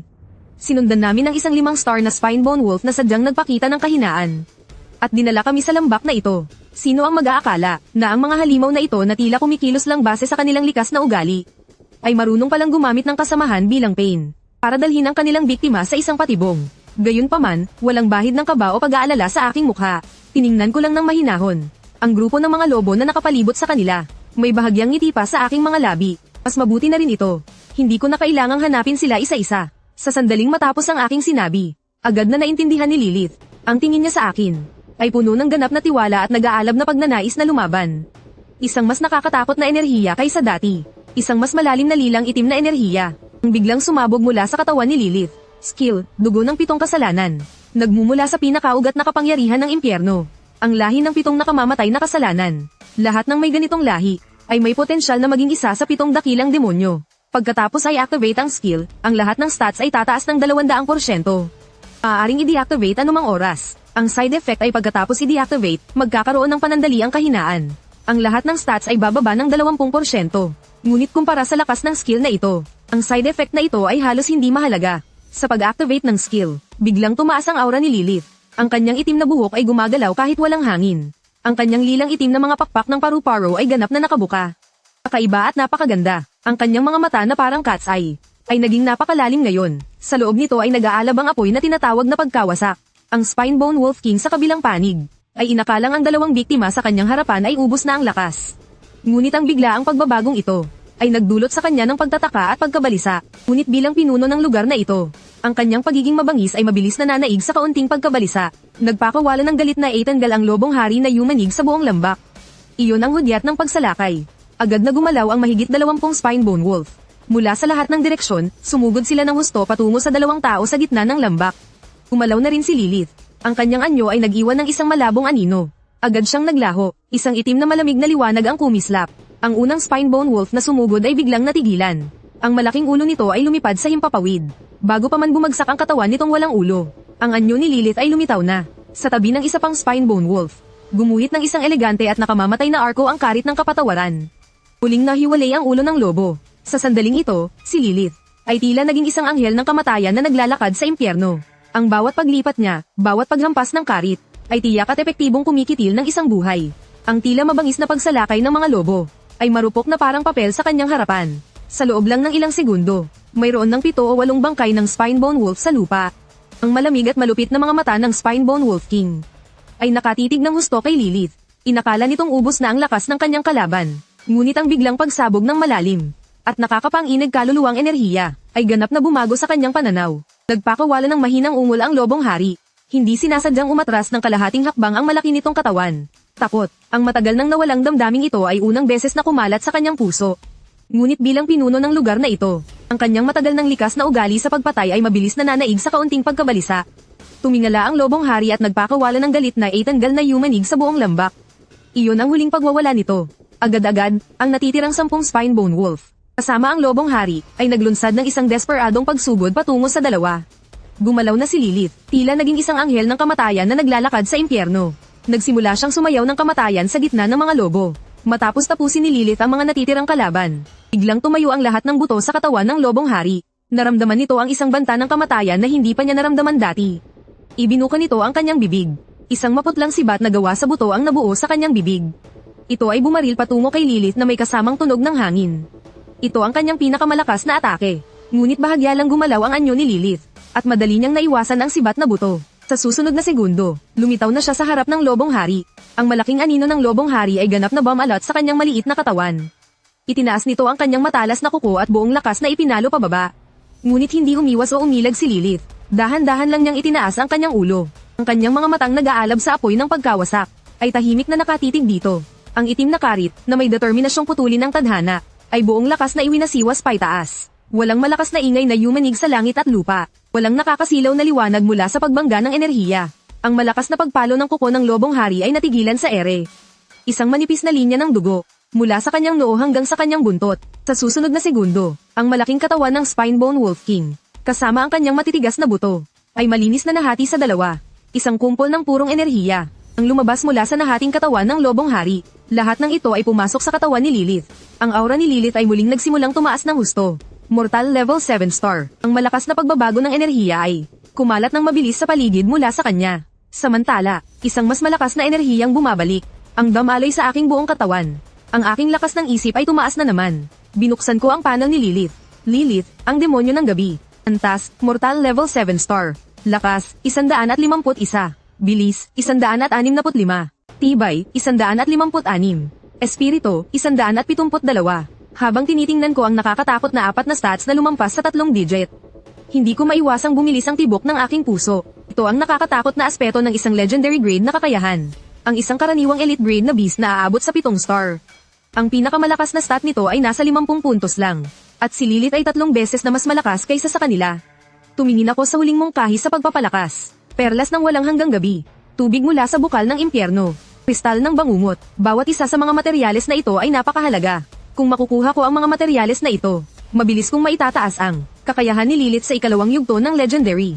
Kung mapapalakas ko siya ng paunti-unti, hanggang sa mythical grade, gaano kaya iyon kalakas? Pinigilan ko ang aking pananabik. Agad kong binuksan ang aking terminal at kumonekta sa network. Sinimulan kong tingnan ang mga listahan ng materyales ng mga malalaking tindahan sa lungsod ng Linyuan. Hinanap ko ang lahat ng materyales sa panel. Ang resulta ay lahat walang natagpuan. Bahagyang kumunat ang aking noo. Mukhang ang kahalagahan ng mga bagay na ito ay higit pa sa aking inaasahan. Hindi bababa sa isang lungsod na katulad ng Linyuan. Imposibleng mahanap ang mga ito. Nakaramdam ako ng pagkadismaya, ngunit mabilis kong inayos ang aking sarili. Masyado pang maaga para isipin ang mga bagay na ito. Ang pinakamahalaga ngayon ay makapasa muna sa college entrance exam, at makapasok sa isang nangungunang universidad para sa mga beast. Sa pag-abot lang sa mas mataas na antas, ay doon ko lang makikita ang mas malawak na mundo, at magkakaroon ng pagkakataong makuha ang mga maalamat na materyales na ito. Sa oras na ito, wala pang 10 minuto ang natitira sa countdown. Lilith, kailangan na nating umalis. Mahina kong tinawag. Ang lilang itim na enerhiya sa katawan ni Lilith ay dahan-daang nawala. I-deactivate niya ang estado ng dugo ng 7 kasalanan. Isang malakas na pakiramdam ng panghihina ang dumating. Hindi sinasadyang samandal ang kanyang katawan sa akin. Inakbayan ko siya. Kasama ko si Lilith. Tumalikod kami at naglakad palabas ng lambak. Pagkatapos ng pamilyar na pagkahilo, naramdaman ko ang matigas na lupa sa ilalim ng aking mga paa. Ang nakakasilaw na sikat ng araw at ang ingay ng lungsod ay agad na pumalit sa lamig at katahimikan ng Mystic Realm. Nakabalik na kami, plaza ng lungsod ng Linyuan. Sa sandaling ito, ang plaza ay puno na ng mga bagong Beastmaster. Nagkumpol-kumpol sila at pinag-uusapan ang kanilang mga nakuha. Nang lumitaw kami ni Lilith, lahat ng mga mata ay hindi sinasadyang naakit sa amin. Ito ay dahil sa napakagandang itsura at ugali ni Lilith. Tahimik siyang nakakapit sa aking braso. Ang kanyang napakagandang mukha ay may bahid ng pagod mula sa katatapos lang na malaking laban, na nagdagdag pa sa kanyang nakakaakit na ganda. Sa sandaling iyon, isang tauhan na nakasuot ng uniforme ng City Guard ay mabilis na lumapit sa amin at sumaludo. Maaari ko po bang itanong kung kayo si Ginoong Lufeng? Tumango ako. Umiti ang tauhan. Ginoong Lufeng, binabati kita. Sa Novice Mystic Realm na ito, nakakuha kayo ng S-Class na potensyal na rating. Ang alkalde ng ating lungsod ng Linyuan, si Ginoong Linwo. Nais kang anyayahan na makipag-usap. S-Class, alkalde. Ang dalawang salitang ito ay nagpagulat sa mga taong nakikinig sa paligid. Ang kanilang mga mukha ay puno ng hindi paniniwala. Natigilan ako sandali nang marinig ko ito. Ngunit mabilis akong nakabawi, mukhang sa pagkakataong ito sa Mystic Realm. Ang ingay na ginawa ko ay medyo malaki. Wala akong dahilan para tumanggi. Kalmado akong tumango. Pakiuna na po, kasama si Lilith. Sinundan ko ang tauhan patungo sa isang gusali sa gilid ng plaza. Ang gusaling ito ay pag-aari ng City Guard. Ang kulay abo puting panlabas na pader ay mukhang solemna at marangal. Sinundan ko ang tauhan hanggang sa pintuan ng conference room sa ikalawang palapag. Itinulak ko ang pinto at pumasok. Simple lang ang ayos sa loob ng conference room. Isang mahabang conference table at ilang upuan. Bukod doon, wala nang iba. Ngunit ang 2 taong nakaupo sa pangunahing pwesto ay nagbigay ng kakaibang bigat sa kapaligiran ng buong silid. Ang isa sa kanila ay nakita ko na sa balita sa lungsod ng Linyuan. Siya ang pinakamataas na pinuno ng lungsod na ito, si Alkalde Linwo. Ang isa naman ay isang nasa katanghaliang gulang na lalaking nakasuot ng madilim na asol na uniforme ng city guard. Kumikinang ang mga bituin sa kanyang balikat. Matalas ang kanyang tingin. Siya si Zhang Dong, ang hepe ng city guard. Sa sandaling pumasok kami ni Lilith. Sabay na napatingin sa amin ang dalawa. Nang makita nila si Lilith, kahit ang makapangyarihang alkalde at hepe, ay hindi napigil ang magpakita ng pagkagulat sa kanilang mga mata. Ngunit mabilis nilang pinigilan ang kanilang emosyon. Muli silang tumingin sa akin. Puno ng pagsusuri at pag-usisa. Maupo ka. Naunang nagsalita si Alkalde Linwo, malumanay ang kanyang boses, na may kahinahunan ng isang taong matagal nang nasa mataas na posisyon.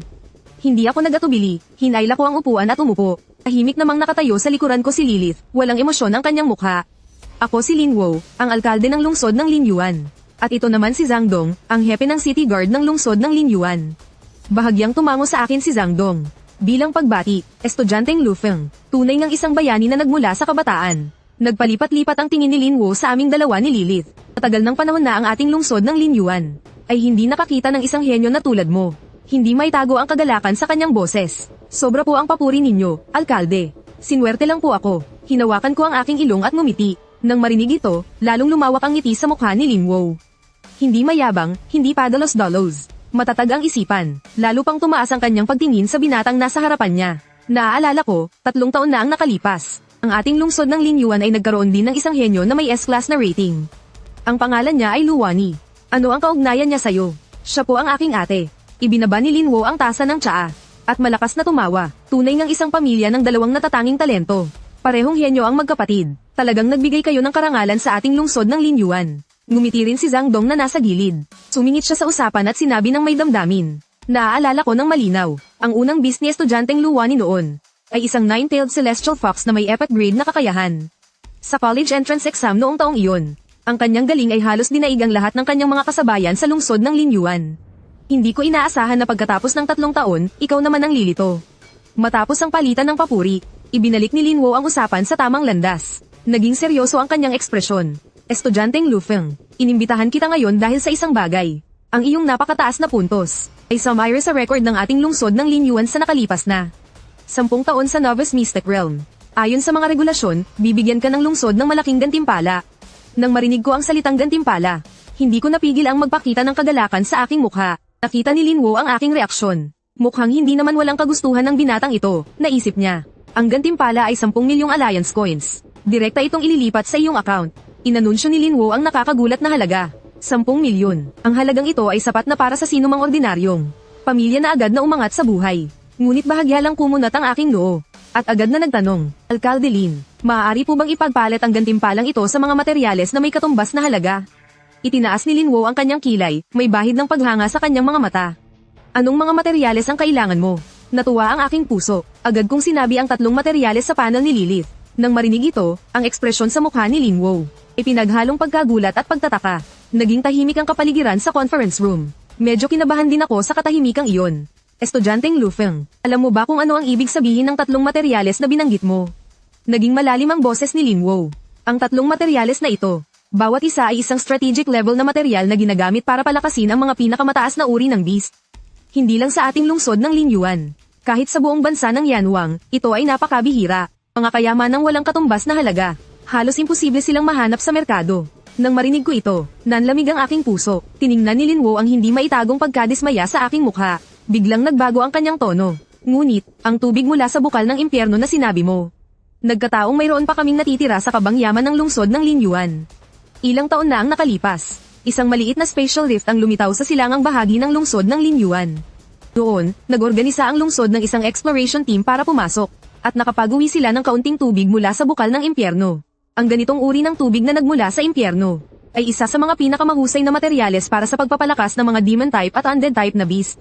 Dahil dito, napakataas ng halaga nito. Ayon sa pagtatasa sa merkado, bawat isa ay nagkakahalaga ng higit sa 20 milyong alliance coins. Sabi ni Linwo habang nakatingin sa akin, ang 10 milyong gantimpala ay hindi sapat para makabili ka ng isa. Ang puso ko ay parang nasa roller coaster. Kakaangat lang sa alapaap ay bigla namang bumagsak sa kailaliman. Ngunit ang sumunod na sinabi ni Linwo ay muling nagbigay sa akin ng pag-asa. Pero, may pagkakataon kang makakuha ng isa ng libre. Biglang kumabog ang aking puso. Halos mabulalas ko. Anong pagkakataon? Sa wakas, isang mapanlinlang na ngiti ang lumitaw sa mukha ni Linwo.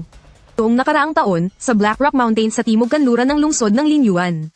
Isang bagong Mystic Realm dungeon ang nabuo. Agad na pumasok sa isip ko ang kaalaman tungkol sa mga dungeon. Karamihan sa mga Mystic Realm ay mga lugar na mayaman sa yaman na maaaring paulit-ulit na tuklasin. At ang mga dungeon naman ang pinagmulan ng mga Mystic Realm. Karaniwan itong may malakas na final boss.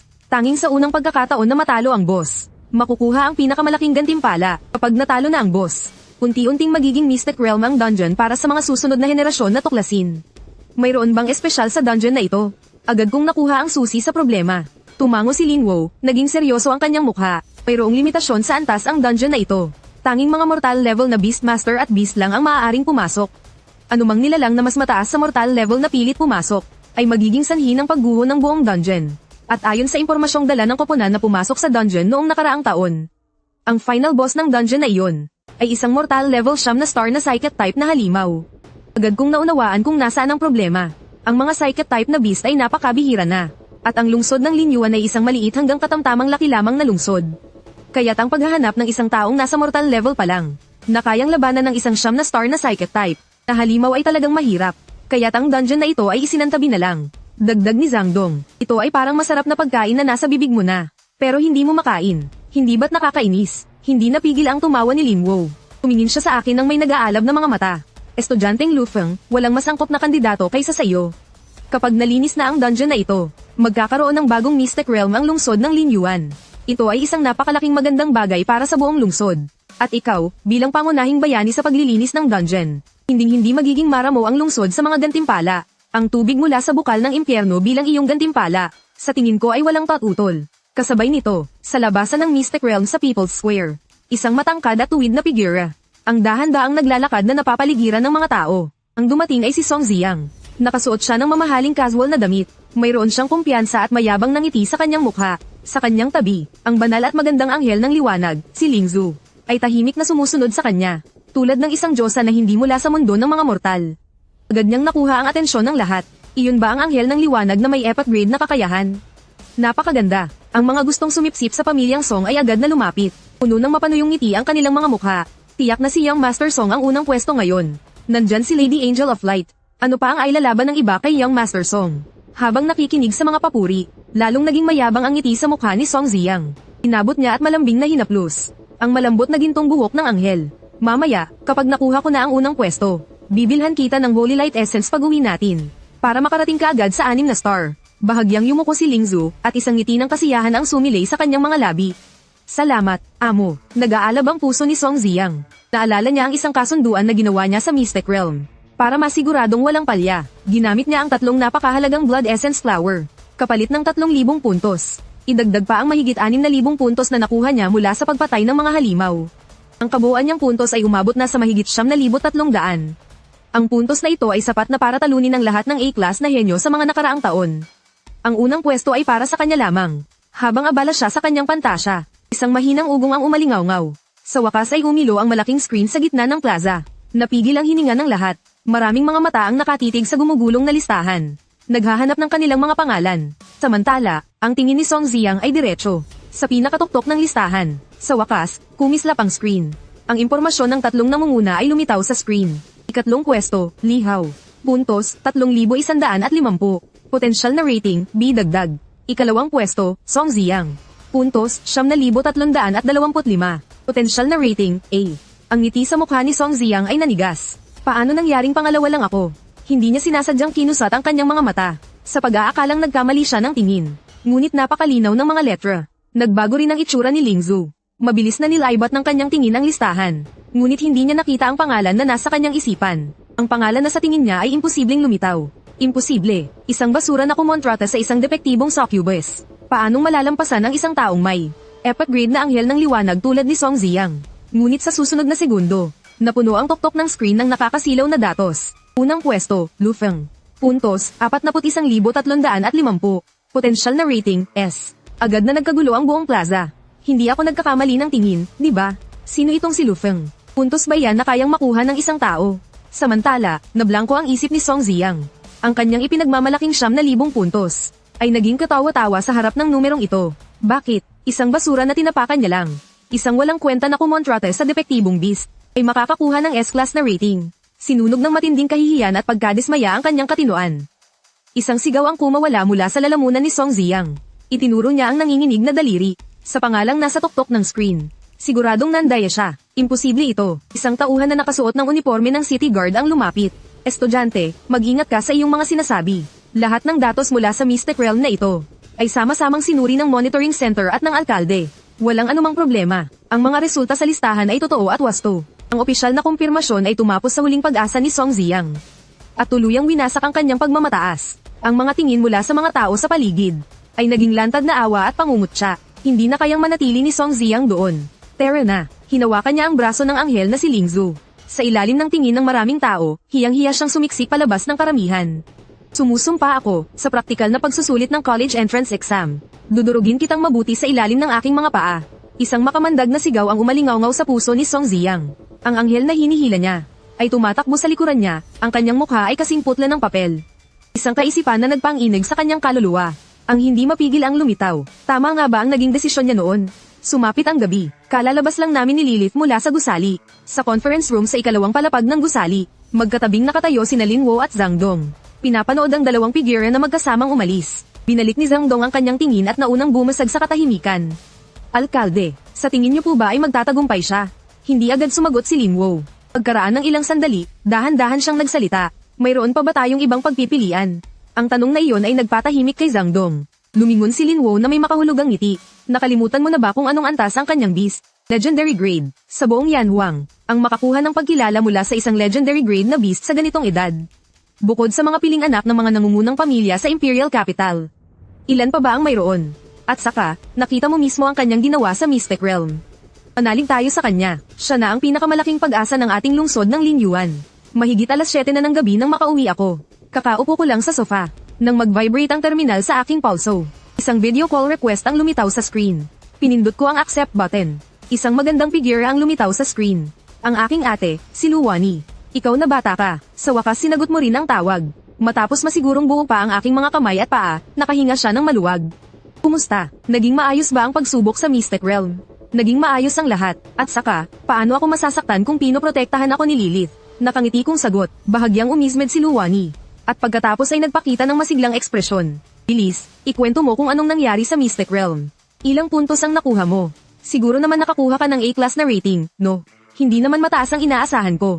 Huwag mo lang akong ipahiya. Ningnan ko ang kanyang pagkukunwaring kalmado at hindi na ako nagpaligoy-ligoy pa. Kalmado kong sinabi, S-class. Si Luwani sa kabilang panig ng screen ay biglang nanigas ang ekspresyon sa mukha. Tila akala niya ay nagkamali siya ng dinig. Anong sabi mo? Sabi ko, ang potensyal na rating ay S-class. Inulit ko, pagkatapos ng maikling katahimikan, isang sigaw ng gulat mula kay Luwani ang umalingaw-ngaw sa communicator. Ganyan nga ang kapatid ni Luwani. Pinagmamalaking itinaas niya ang kanyang baba, para bang siya mismo ang nakakuha ng S-class na rating. Pagkatapos ng kanyang tuwa, may naalala siya. Teka, anong kakayahan nga pala ni Lilith? Hindi mo pa nasabi sa akin noong huli. Pero para makakuha ka ng S-class na rating, ang kakayahan niya ay dapat epic grade man lang, tama? Legendary grade. Legendary grade. Hindi sinasadyang sagot ni Luwani. At pagkatapos ay natauhan siya, ang kanyang mga mata ay nanlaki. Ang pagkagulat niya ngayon ay higit pa kaysa kanina. Matagal siyang nakatingin sa akin nang hindi nagsasalita. Pagkaraan ng matagal na sandali, sinabi niya nang may halo-halong emosyon. Napakaswerte mo talagang bata ka. Ngumiti ako at hindi tumutol. Pagkatapos ay nagbago ang usapan. Ikinwento ko ang tungkol sa pag-uusap namin ni Alkalde Lin Wo. Matapos makinig, agad na nawala ang ngiti sa mukha ni Luwani. Napalitan ito ng matinding pag-aalala at seryosong mukha. Hindi, masyadong mapanganib. Isa iyong siyam na star na halimaw. At isa pa sa pinakamahirap na psychic type. Kakasimula mo palang maging Beastmaster, paano ka sasabak sa ganyang panganib?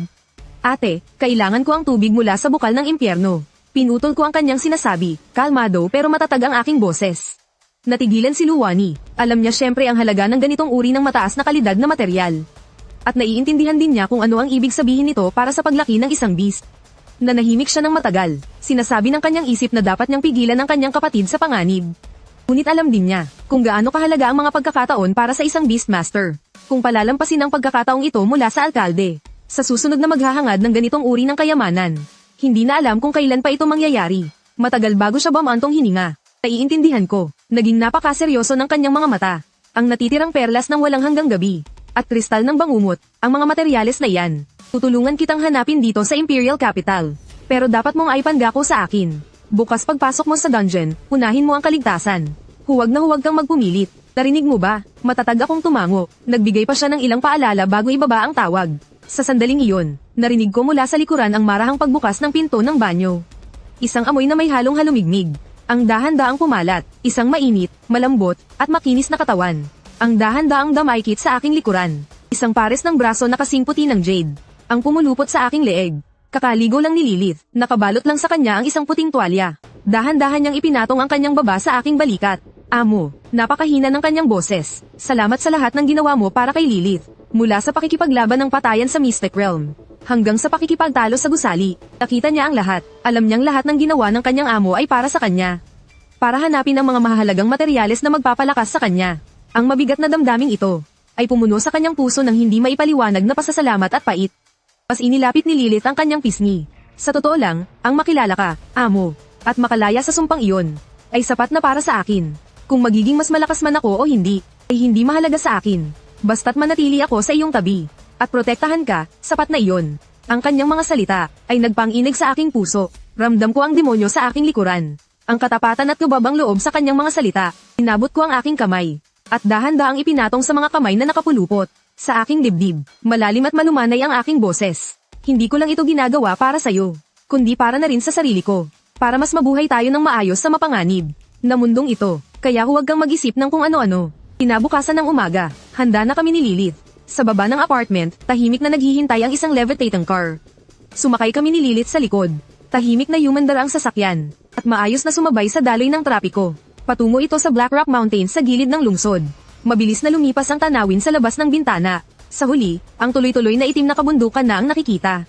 Ang pasukan ng dungeon ay nasa isang lambak na mahigpit na binabantayan ng city guard. Ang espasyo sa pasukan ay mayroong hindi matatag na pagbaluktot, tulad ng umaalan-alon na tubig. Matagal nang naghihintay si Hepe Zhangdong ng city guard. Nang makita niya akong bumaba ng sasakyan, bahagyang lumuwag ang kanyang nakakunot na noo. Hindi na nagsayang ng oras si Zhangdong. Diresto siyang lumapit na may seryosong mukha, at itinuro ang baluktot na portal.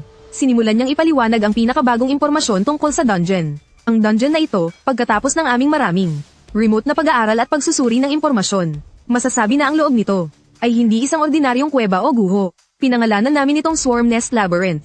Karamihan sa mga halimaw sa loob ay inokontrol ng psychic energy ng boss. Ito rin ang pinakamalaking hamon dito. Sa loob, hindi mo lang haharapin ang walang katapusang pag-atake. Kailangan mo ring mag-ingat sa mga psychic attack ng boss. Habang nagsasalita, kinuha niya ang isang kahon at binuksan ito. At maingat na inabot sa akin ng isang mainit-init na dilaw, na kwintas na jade. Ito ang mind-clearing jade. Mapapalakas nito ang iyong mental resistance. Sa oras ng panganib, durugin mo ito. At bubuo ito ng isang beses na malakas na psychic shield. Tandaan mo, isang beses lang ang pagkakataon. Naramdaman ko ang bahagyang lamig mula sa kwintas. Maingat ko itong isinuot sa aking leeg. Tumango ako. Pagkatapos, sa ilalim ng seryosong tingin ni Zhangdong, magkahawak kamay kaming pumasok ni Lilith sa umaalan-along espasyo. Isang nakakahilong pakiramdam ng kawalan ng bigat ang dumating. Nang maramdaman ko muli ang matigas na lupa sa ilalim ng aking mga paa. Nasa isang bagong mundo na ako. Ito ay isang malaking maze na gawa sa kulay abo itim na bato. Ang mga pader ay napakataas. Hindi makita ang kalangitan. Tanging isang mahinang liwanag ang nagmumula sa mga siwang ng bato. Maraming mga sangasanggang daan ang nasa aking harapan, komplikado at magulo. Hindi makita ang dulo. Mayroong bahagyang psychic fluctuation na nararamdaman sa hangin. Parang mga hindi nakikitang galamay. Patuloy na sinusubok ang nerbiyos ng mga manlalakbay. Sinusubukang akayin sila sa kabaliwan at pagkawasak. Ilang itim na anino ang biglang sumulpot mula sa gilid ng dilim. Ito'y ilang mababang antas na halimaw na binaluktot ng psychic energy. Dito ang kanilang mga isipan. Kakaiba ang anyo, pulang-pula ang mga mata. Ni hindi man lang nag-abalang kumilos si Lilith. Itinaas lang niya ang kanyang mga mata, at kumislap ng kulay ube ang mga ito. Ang mga halimaw ay biglang nanigas sa ere. Sumigaw sila ng napakasakit na pag-iyak. Nagsimulang mangisay ng husto ang kanilang mga katawan. Pagkatapos, sa aking harapan, sinira nila ang kanilang mga sarili habang sumisigaw. Sa lakas ng isip ni Lilith, kahit hindi gumamit ng skill, kaya niyang apaktuhan ang mga mababang antas na halimaw. Hindi na ako nagulat dito. Hindi ako basta-basta naglibot sa labor into na parang manok na walang ulo. Binuksan ko ang terminal sa aking pulso. Naipadala na ni Zhangdong ang mapa, na natuklasan ng city guard. Isang mapusyaw na asul na screen ang lumitaw sa aking harapan. Ang three-dimensional na istruktura ng buong labor into ay malinaw na ipinakita. Isang gintong ruta na binalak ng terminal. Ang dumaan sa mga patong-patong na pasilyo. Diretsyong tumuturo sa pinakamalalim na bahagi ng labyrinto, sa pugad ng boss. Sa tulong ng mapa, sinundan namin ang gintong ruta. At mabilis na naglakbay sa loob ng labyrinto. Sa daan, nakasagupa kami ng ilang grupo ng mga halimaw na kontrolado ng psychic energy. Pero lahat sila ay tinalo ni Lilith sa pinakasimple at pinakamabisang paraan. Pagkalipas ng ilang oras, biglang lumawak ang aming tanawin. Isang napakalaking kuweba sa ilalim ng lupa ang lumitaw sa aming harapan. Sa wakas, nakita na namin ang huling boss ng dungeon na ito. Sa gitna ng kuweba, nakapulupot ang isang dambuhalang nilalang. Isang malaking berdeng kumpol ng laman na may diametrong mahigit 10 metro. Parang slime na malagkit at madulas siyang ibabaw. Isang malaking mata ang nasa gitna ng kumpol ng laman. Hindi mabilang na makakapal na translucent na nerve tentacles. Ang umaabot mula sa ilalim ng kumpol ng laman. Malalim na nakabaon sa mga pader at sahig ng kuweba. Agad kong binuksan ang aking golden finger panel. Brain Demon. Aptitude, Hero, Tier 5. Level, Low Level, 9 na star. Lakas, 51. Bilis, 78. Tibay, 63. Pag-iisip, 170. Sa sandaling lumitaw kami ni Lilith. Agad kaming tinutukan ng Brain Demon. Ngunit hindi ito agad umatake. Isang tahimik na sigaw ng isip ang nagmula rito. At agad na kumalat sa buong labyrinto. Sa sumunod na segundo, mula sa mga pasilyo ng kuweba sa lahat ng direksyon. Isang malaking hukbo ng mga halimaw ang ramagasa na parang alon. Ang mga mata ng mga halimaw na ito ay pulang-pula. At tuluyan nang nawala sa kanilang mga sarili. Ang kanilang mga antas ay mula 2 star hanggang 5 star. At ang kanilang bilang ay umaabot sa 12-12. Sumugod sila nang walang takot sa kamatayan. Sa harap ng Brain Demon, bumuo sila ng isang bilog ng kawalan ng pag-asa na gawa sa laman at dugo. Halatang gustong gamitin ng Brain Demon ang karaniwan ngunit pinakamabisang taktika ng pag-atake ng maramihan. Para ubusin ang lakas ng 2 kaaway sa harapan niya. Tinitigan ko ang tila walang katapusang alon ng mga halimaw. Ang ekspresyon sa aking mukha ay naging medyo kakaiba. Nakita ko ang maingat ngunit masamang taktika ng Brain Demon. Lumingon ako at pabulong na sinabi kay Lilith sa aking tabi. Natatakot siya sa atin. Gusto niyang gamitin ang mga ito para ubusin ang ating lakas. Kung ganoon, bibigyan natin siya ng malaking sorpresa. Pumakbang si Lilith. Ang kanyang itim na palda ay bahagyang tumaas sa loob ng kuweba kahit walang hangin. Itinaas niya ang kanyang mga kamay na maputi at halos transparent sa harap ng kanyang dibdib. Bahagyang bamuka ang kanyang pulang labi. Sinauna, malalim, at may nakamamatay na pang-akit na mga salita. Ang dahan-daang lumabas mula sa kanyang lalamunan. Hindi malakas ang boses, ngunit mayroon itong kapangyarihan na tumatagos sa kaluluwa. Malinaw na umalingaw sa bawat sulok ng kuweba. At dinaig pa ang dagandong ng daan-daang halimaw na sumusugod. Skill, ulap ng kamatayan. Mula sa gumagamit bilang sentro. Ipapatawag ang isang asul ube na ulap na babalot sa paligid. Ang sino mang makalanghap ng ulap ay palulubog sa isang ilusyon at hindi makikilala ang kaaway sa kakampi. Kahit hindi malanghap, basta't may balat na matagal na. Nakalantad sa ulap, maaapektuhan din. Nang matapos ang huling salita, isang makapal na kulay ubeng ulap ang mula sa katawan ni Lilith. At mabilis na kumalat sa paligid. Ang ube na ulap ay gumalaw na parang may sariling buhay. Sa loob ng ulap, hindi mabilang na mga kaakit-akit na anyo ang sumasayaw. Hindi mabilang na magagandang mukha ang nakangiti sa iyo. Ang hangin ay napuno ng isang tunog na nagpapahina sa kaluluwa. Ang tunog na iyon ay pumasok sa mga tainga. At madaling ginising ang pinaka-primitive. At pinakamalalim na pagnanais na pumatay at manayro sa puso ng isang nilalang. Ang rumaragasang hukbo ng mga halimaw ay pumasok sa kakaibang ube na ulap na ito. Ang 5 star rock troll na nasa pinakaharap. Ang kanyang mga pulang mata na kontrolado ng Brain Demon. Sa sandaling madikit sa ube na ulap, ang liwanag sa kanyang mga mata ay nagbago mula sa pagkaalipin at kabaliwan. Patungo sa isang ganap na walang kontrol na kalupitan. Umungol ang rock troll ng nakakabinging sigaw. Ang sigaw na ito ay hindi na para sa amin ni Lilith sa harapan. Bigla siyang lumingon. Ang kanyang mga kamao na kasing laki ng palayok ay binalutan ng matigas na bato. At malakas na hinampes ang 4 na star Shadow Wolf sa kanyang tabi. Ni hindi man lang nakakilos ang Shadow Wolf. Ang buong ulo nito ay naduraj.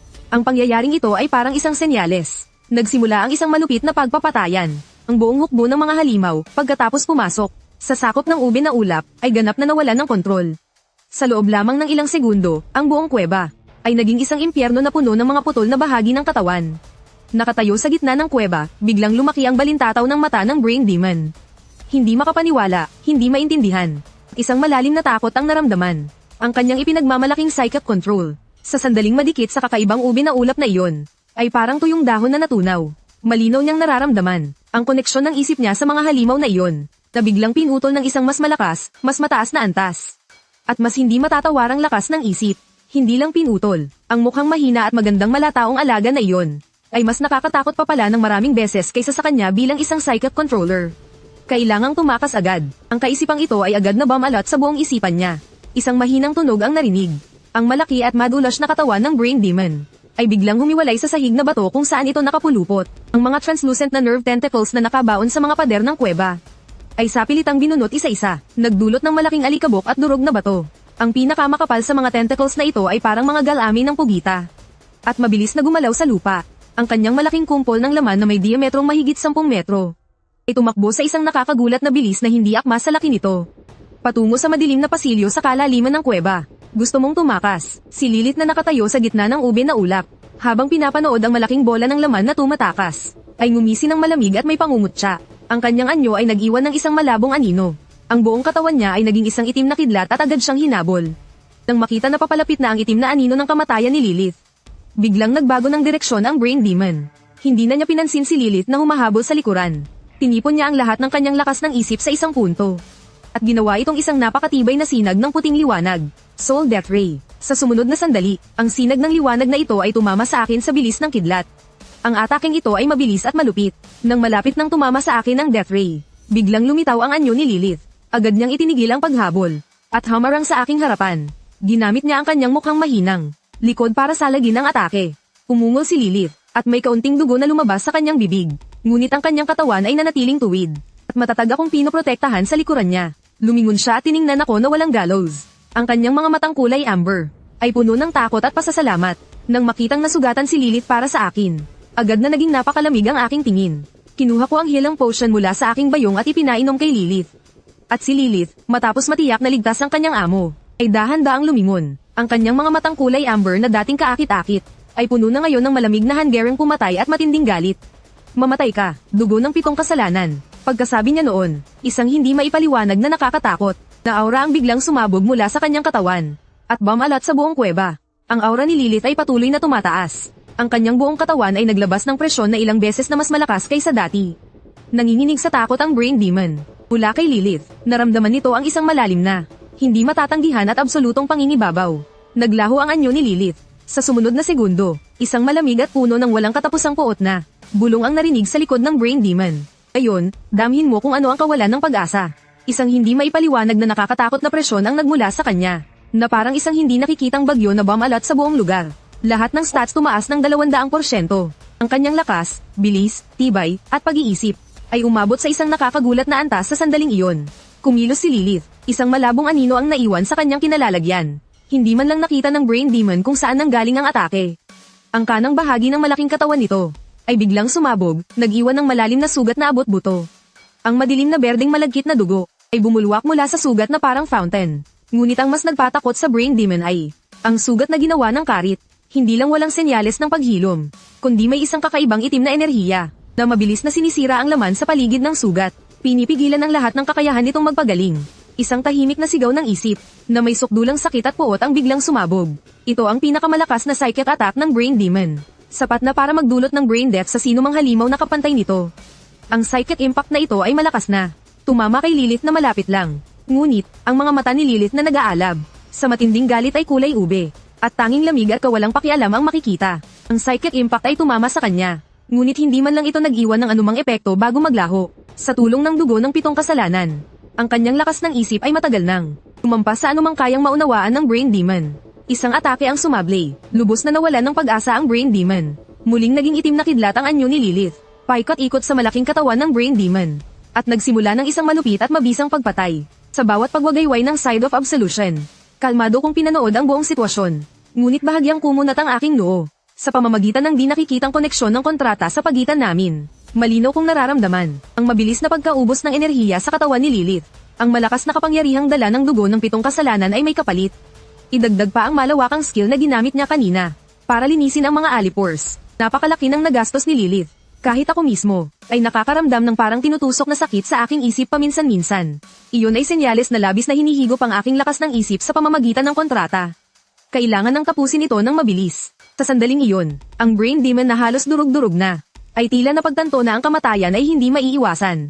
Ang kawalan ng pag-asa ay nagbunga ng huling kabaliwan. Ang natitira nitong mata ay biglang sumabog sa isang matinding liwanag na duguan. Isang mapanirang aura ang biglang sumabog mula sa ubod ng wasak nitong katawan. Pinagsama-sama nito ang lahat ng natitirang lakas buhay at lakas ng isip sa isang huling atake. Isang hindi mapapantayang malaking psychic shockwave ang kumalat mula sa sentro nito. At sa pagkakataong ito, ako pa rin ang target. Ito ang huling paraan nito para isama ako sa kamatayan. Naniniwala ito na hanggat mapapatay nito ang mukhang napakahinang amo. Itong nakakatakot na malataong alaga ay tiyak na malubhang masasaktan o mamamatay. Ang psychic shockwave na ito ay dumating ng napakabigla. Nasa kalagitnaan ng pag-atake si Lilith. Huli na para bumalik at dumpensa. Sa unang pagkakataon, ang kanyang mukha ay nagpakita nang hindi mapigil ang pagkabalisa at pagkatakot. Ngunit, ako na nakatayo sa harap ng shockwave ay walang bahid ng takot sa aking mukha. Nagpakita pa ako ng isang malamig na ngisi na may pangungutya. Dahan-dahan kong itinaas ang aking kamay. At bago pa man tumama ang psychic shockwave sa aking katawan, dinurog ko ang mainit na jade pendant sa aking dibdib. Isang malutong na tunog ng pagkabiyak ang narinig. Isang makapal na parang pader na kulay lupang liwanag. Ang ganap na bomb alat sa akin. Dumating na rin ang psychic shockwave. Tumama ito sa liwanag at biglang naduraj. At tuluyang naging hindi nakapipinsalang mga tuldok ng liwanag na naglaho. Sa loob ng liwanag, wala akong gallows. Nagpakita ang brain demon ng sukdulang kawalan ng pag-asa at pagkalito. Ang kanyang kamalayan ay tuluyan ng nanigas sa sandaling iyon. Ang itim na karit na nababalot ng dugong liwanag ay sa wakas natapos na ang misyon nito. Tinagos nito ang ubod ng brain demon at tuluyang pinatay ang huling hininga nito. Matapos patayin ng brain demon, isang dambuhalang kumpol ng liwanag na hindi pa nakikita dati ang pumasok sa katawan ni Lilith. Nagningning ang katawan ni Lilith ng kulay ubeng liwanag at naramdaman ko rin ang pagtaas ng aking lakas ng isip at paglakas ng aking katawan. Nag-level up na naman si Lilith. Mortal grade, 8 star. Sa pagkamatay ng huling boss ng dungeon, naramdaman ang malakas na pagyanig sa buong lugar. Maraming malalaking itim na bitak sa espasyo. Ang lumitaw sa mga pader at kisame ng kuweba. Hindi mabilang na mga durog na bato ang bumagsak na parang ulan. Ang buong Swarm Nest Labyrinth ay patungo na sa pagkasira. Ang marahas na aura ni Lilith ay nawala na parang alon. Agad na umatake ang side effect ng dugo ng 7 kasalanan. Isang matinding pakiramdam ng panghihina ang bomb alat sa kanyang buong katawan.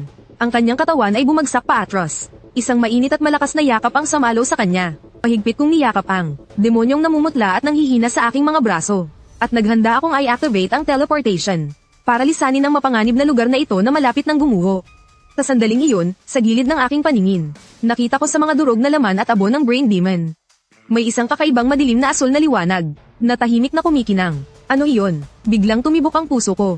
Inuhat ko si Lilith. Hindi pinansin ang mga bumabagsak na malalaking bato sa paligid.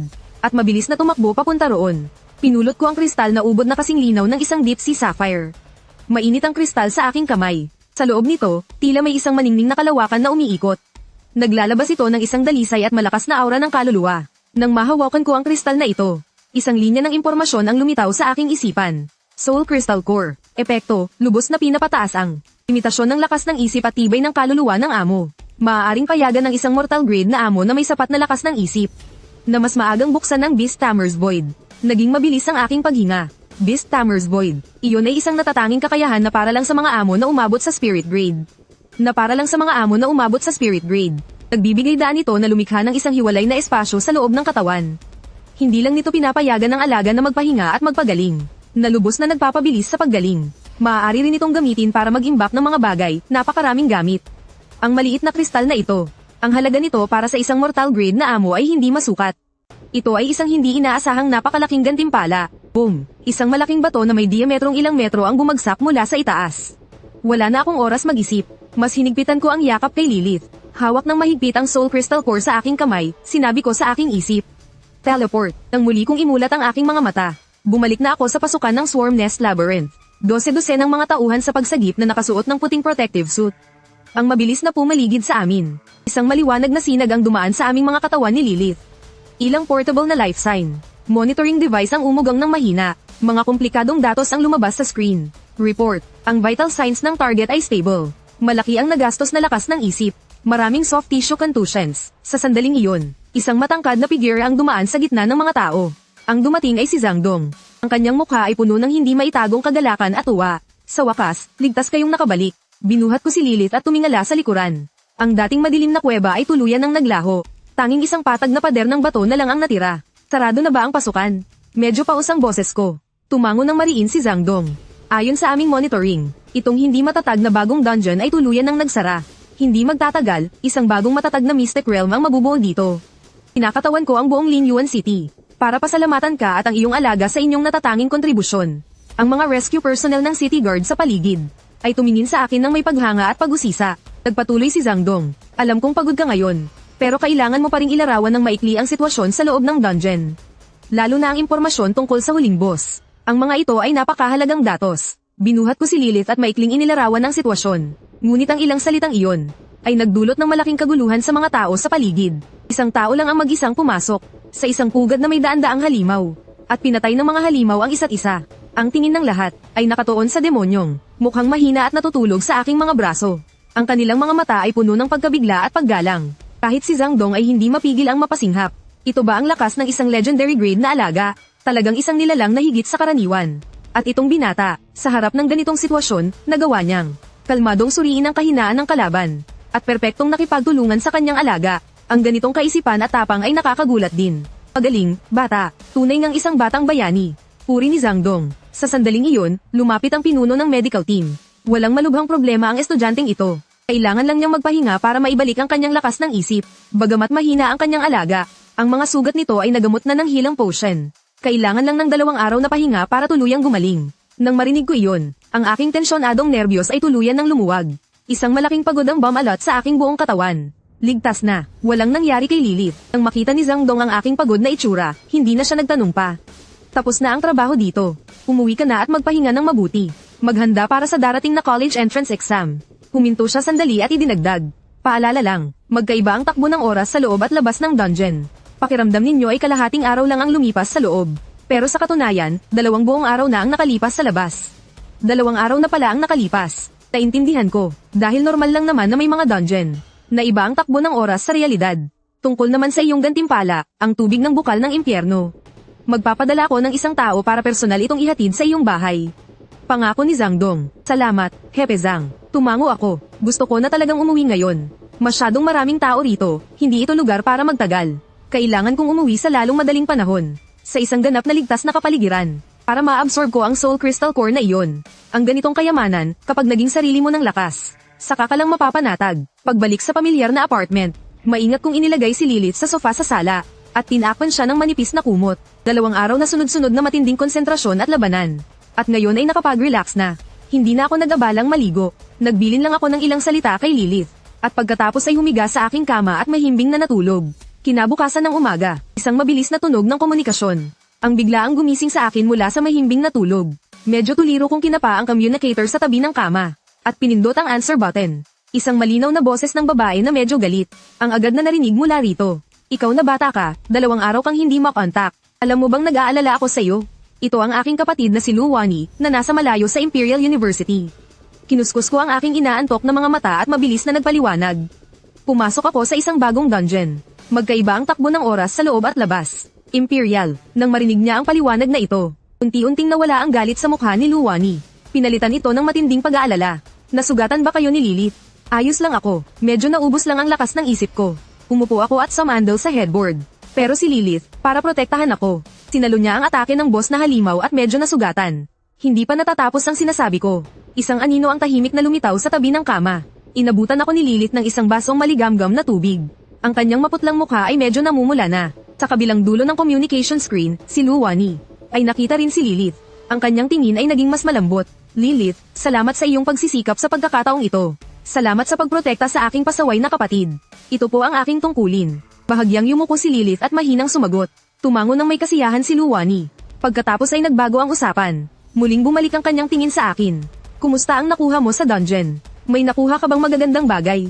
Binaba ko ang aking boses. Nakuha ko ang isang Soul Crystal Core. Pagkasabi ko noon, ang ekspresyon sa mukha ni Lu Wani ay biglang natigilan.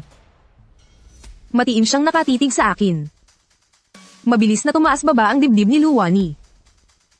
Ang swerte mo talagang bata ka, hindi ka panipaniwala. Hindi na siya nagtanong pa tungkol sa mga detalye ng laban. Sa halip, agad siyang nagbilin. Ang bagay na iyan ay hindi dapat malaman ng kahit sino pa. Humanap ka agad ng isang ligtas na lugar para ay absorb yan. Seryoso akong tumango, iyon din mismo ang balak ko. Pagkatapos, itinuro sa akin ni ate ang paraan ng paggamit ng Soul Crystal Core. Hindi nagtagal matapos naming ibaba ang komunikasyon, tumunog ang doorbell. Sa labas ng pinto ay may 2 tauhan na nakasuot ng uniforme ng City Guard Bureau. Pinuksan ko ang pinto, kinumpirma ng namungunang tauhan, sa utos ni Deputy Chief Zhang Dong. Hatid namin ang iyong gantimpala para sa misyon na ito. Pakipirmahan po para tanggapin. Kinuha ko ang kahon at nagpasalamat. At pinirmahan ko ang aking pangalan sa delivery document. Ang 2 tauhan ng City Guard ay sumaludo bago tumalikod at umalis. Walang anumang pag-aatubili. Pagkasara ng pinto, binuksan ko ang malita. Isang napakalamig na aura ang sumalubong sa akin. Sa gitna ng kahon ay tahimik na nakalagay ang isang bote ng kristal.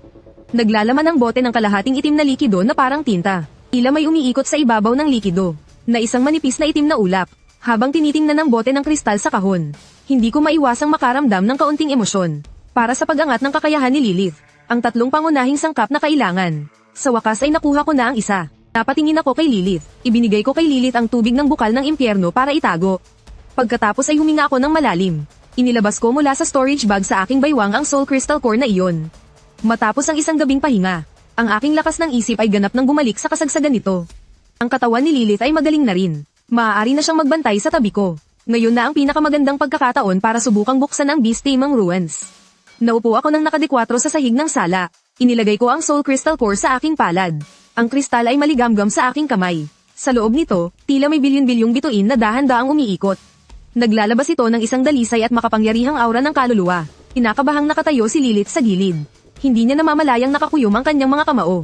Nakapagpasya na siya, nasa oras na ako ay nasa proseso ng pag-absorb. At magpakita ng kahit kititing na sakit. Agad siyang gagawa ng paraan, anuman ang mangyari, para tanggalin ang kristal na iyon mula sa akin. Pumikit ako at inayos ang aking paghinga. Dahan-dahan kong idinikit ang kristal sa aking noo. Naramdaman ko ang malamig na pagdikit nito. Nagbigay ito ng sigla sa aking isipan. Tinipon ko ang aking siksik na lakas ng isip, na parang isang manipis ngunit matibay na panonda. Maingat kong hinawakan ang kristal sa aking noo. Isang kakaibang ugong na tila nagmula sa kaibuturan ng aking kaluluwa. Ang biglang umalingaw-ngaw sa aking isipan. Kasabay noon, ang madilim na asul na kristal ay naglabas ng isang nakakasilaw na liwanag. Tila ito nagkaroon ng sariling buhay. Kasunod noon, ang matigas na kristal ay nagsimulang matuno. Naging purong madilim na asul na likido ito at damaloy mula sa aking noo. Pumasok ito sa loob ng walang natirang kahit isang patak. Boom! Isang nakakatakot na presyon ng isip na higit pa sa antas ng karaniwan. Ang biglaang sumabog mula sa aking katawan. At bumalat sa buong silid. Biglang nanliit ang mga matang kulay amber ni Lilith. Hindi niya namamalayang nanigas ang kanyang katawan. Nasa pinakamataas na antas siya ng pag-iingat. Malinaw niyang nararamdaman na ang pinagmumulan ng lakas na ito ay ang kanyang amo na nakapikit at nakaupo sa kanyang harapan. Ang presyon ng isip na ito ay dalisay at napakalakas. Higit pa ito sa karaniwan niyang lakas ng isip. Paano ito nangyari? Bilang isang psychic type na alaga, ang kanyang lakas ng isip ay hindi maikukumpara sa isang tao. Ngunit sa sandaling ito, ang aking lakas ng isip ay mabilis na tumataas sa paraang hindi kapanipaniwala. Ang aking isipan, sa sandaling ito ay hindi lang basta umuugong, kundi totoong nagkakagulo. Ang madilim na asul na agos mula sa Soul Crystal Core, ay parang isang bumuhos na karagatan ng mga bituin. Walang awang pumasok sa aking mundo ng isip. Pumupunit, nagpapalawak, gamit ang aking malakas na kontrol, sinimulan ko itong gabayan. Hinayaan ko ang marahas na enerhiya ng kaluluwa na damaloy. Kinakabahang pinagmamasdan ako ni Lilith. Ang kanyang mukha ay paminsan-minsang namumula, at paminsan-minsang namumutla. May mga butil ng pawis na lumitaw sa kanyang noo. Nararamdaman niya na ang kanyang amo ay dumadaan sa isang hindi kapanipaniwalang pagbabago. Hindi siya maaaring mang-istorbo. Ang tanging magagawa niya ay magbantay. Hindi ko alam kung gaano katagal ang lumipas. Isang malutong na tunog ng pagkabiyak ang narinig ko sa aking kamalayan. Ang mundo ng aking isip ay biglang lumiwanag. Ito ay isang walang hanggan, tahimik, asul-lilang kalawakan. Sa gitna ng kalawakang ito, may isang maningning na buwan na naglalabas ng malambot na liwanag na pilak. Ang buwang iyon ang pinagmulan ng aking kaluluwa. Ito ang aking Beast Taming Ruins. Talino kong nararamdaman na ang hangganan ng aking lakas ng isip ay tumaas ng hindi bababa sa 10 beses. Ang mas mahalaga, ang ugnayan ng kontrata sa pagitan namin ni Lilith ay pinalakas ng hindi mabilang na beses sa lugar na ito. Malino ko pang ang naririnig ang tibok ng puso ni Lilith sa sandaling ito.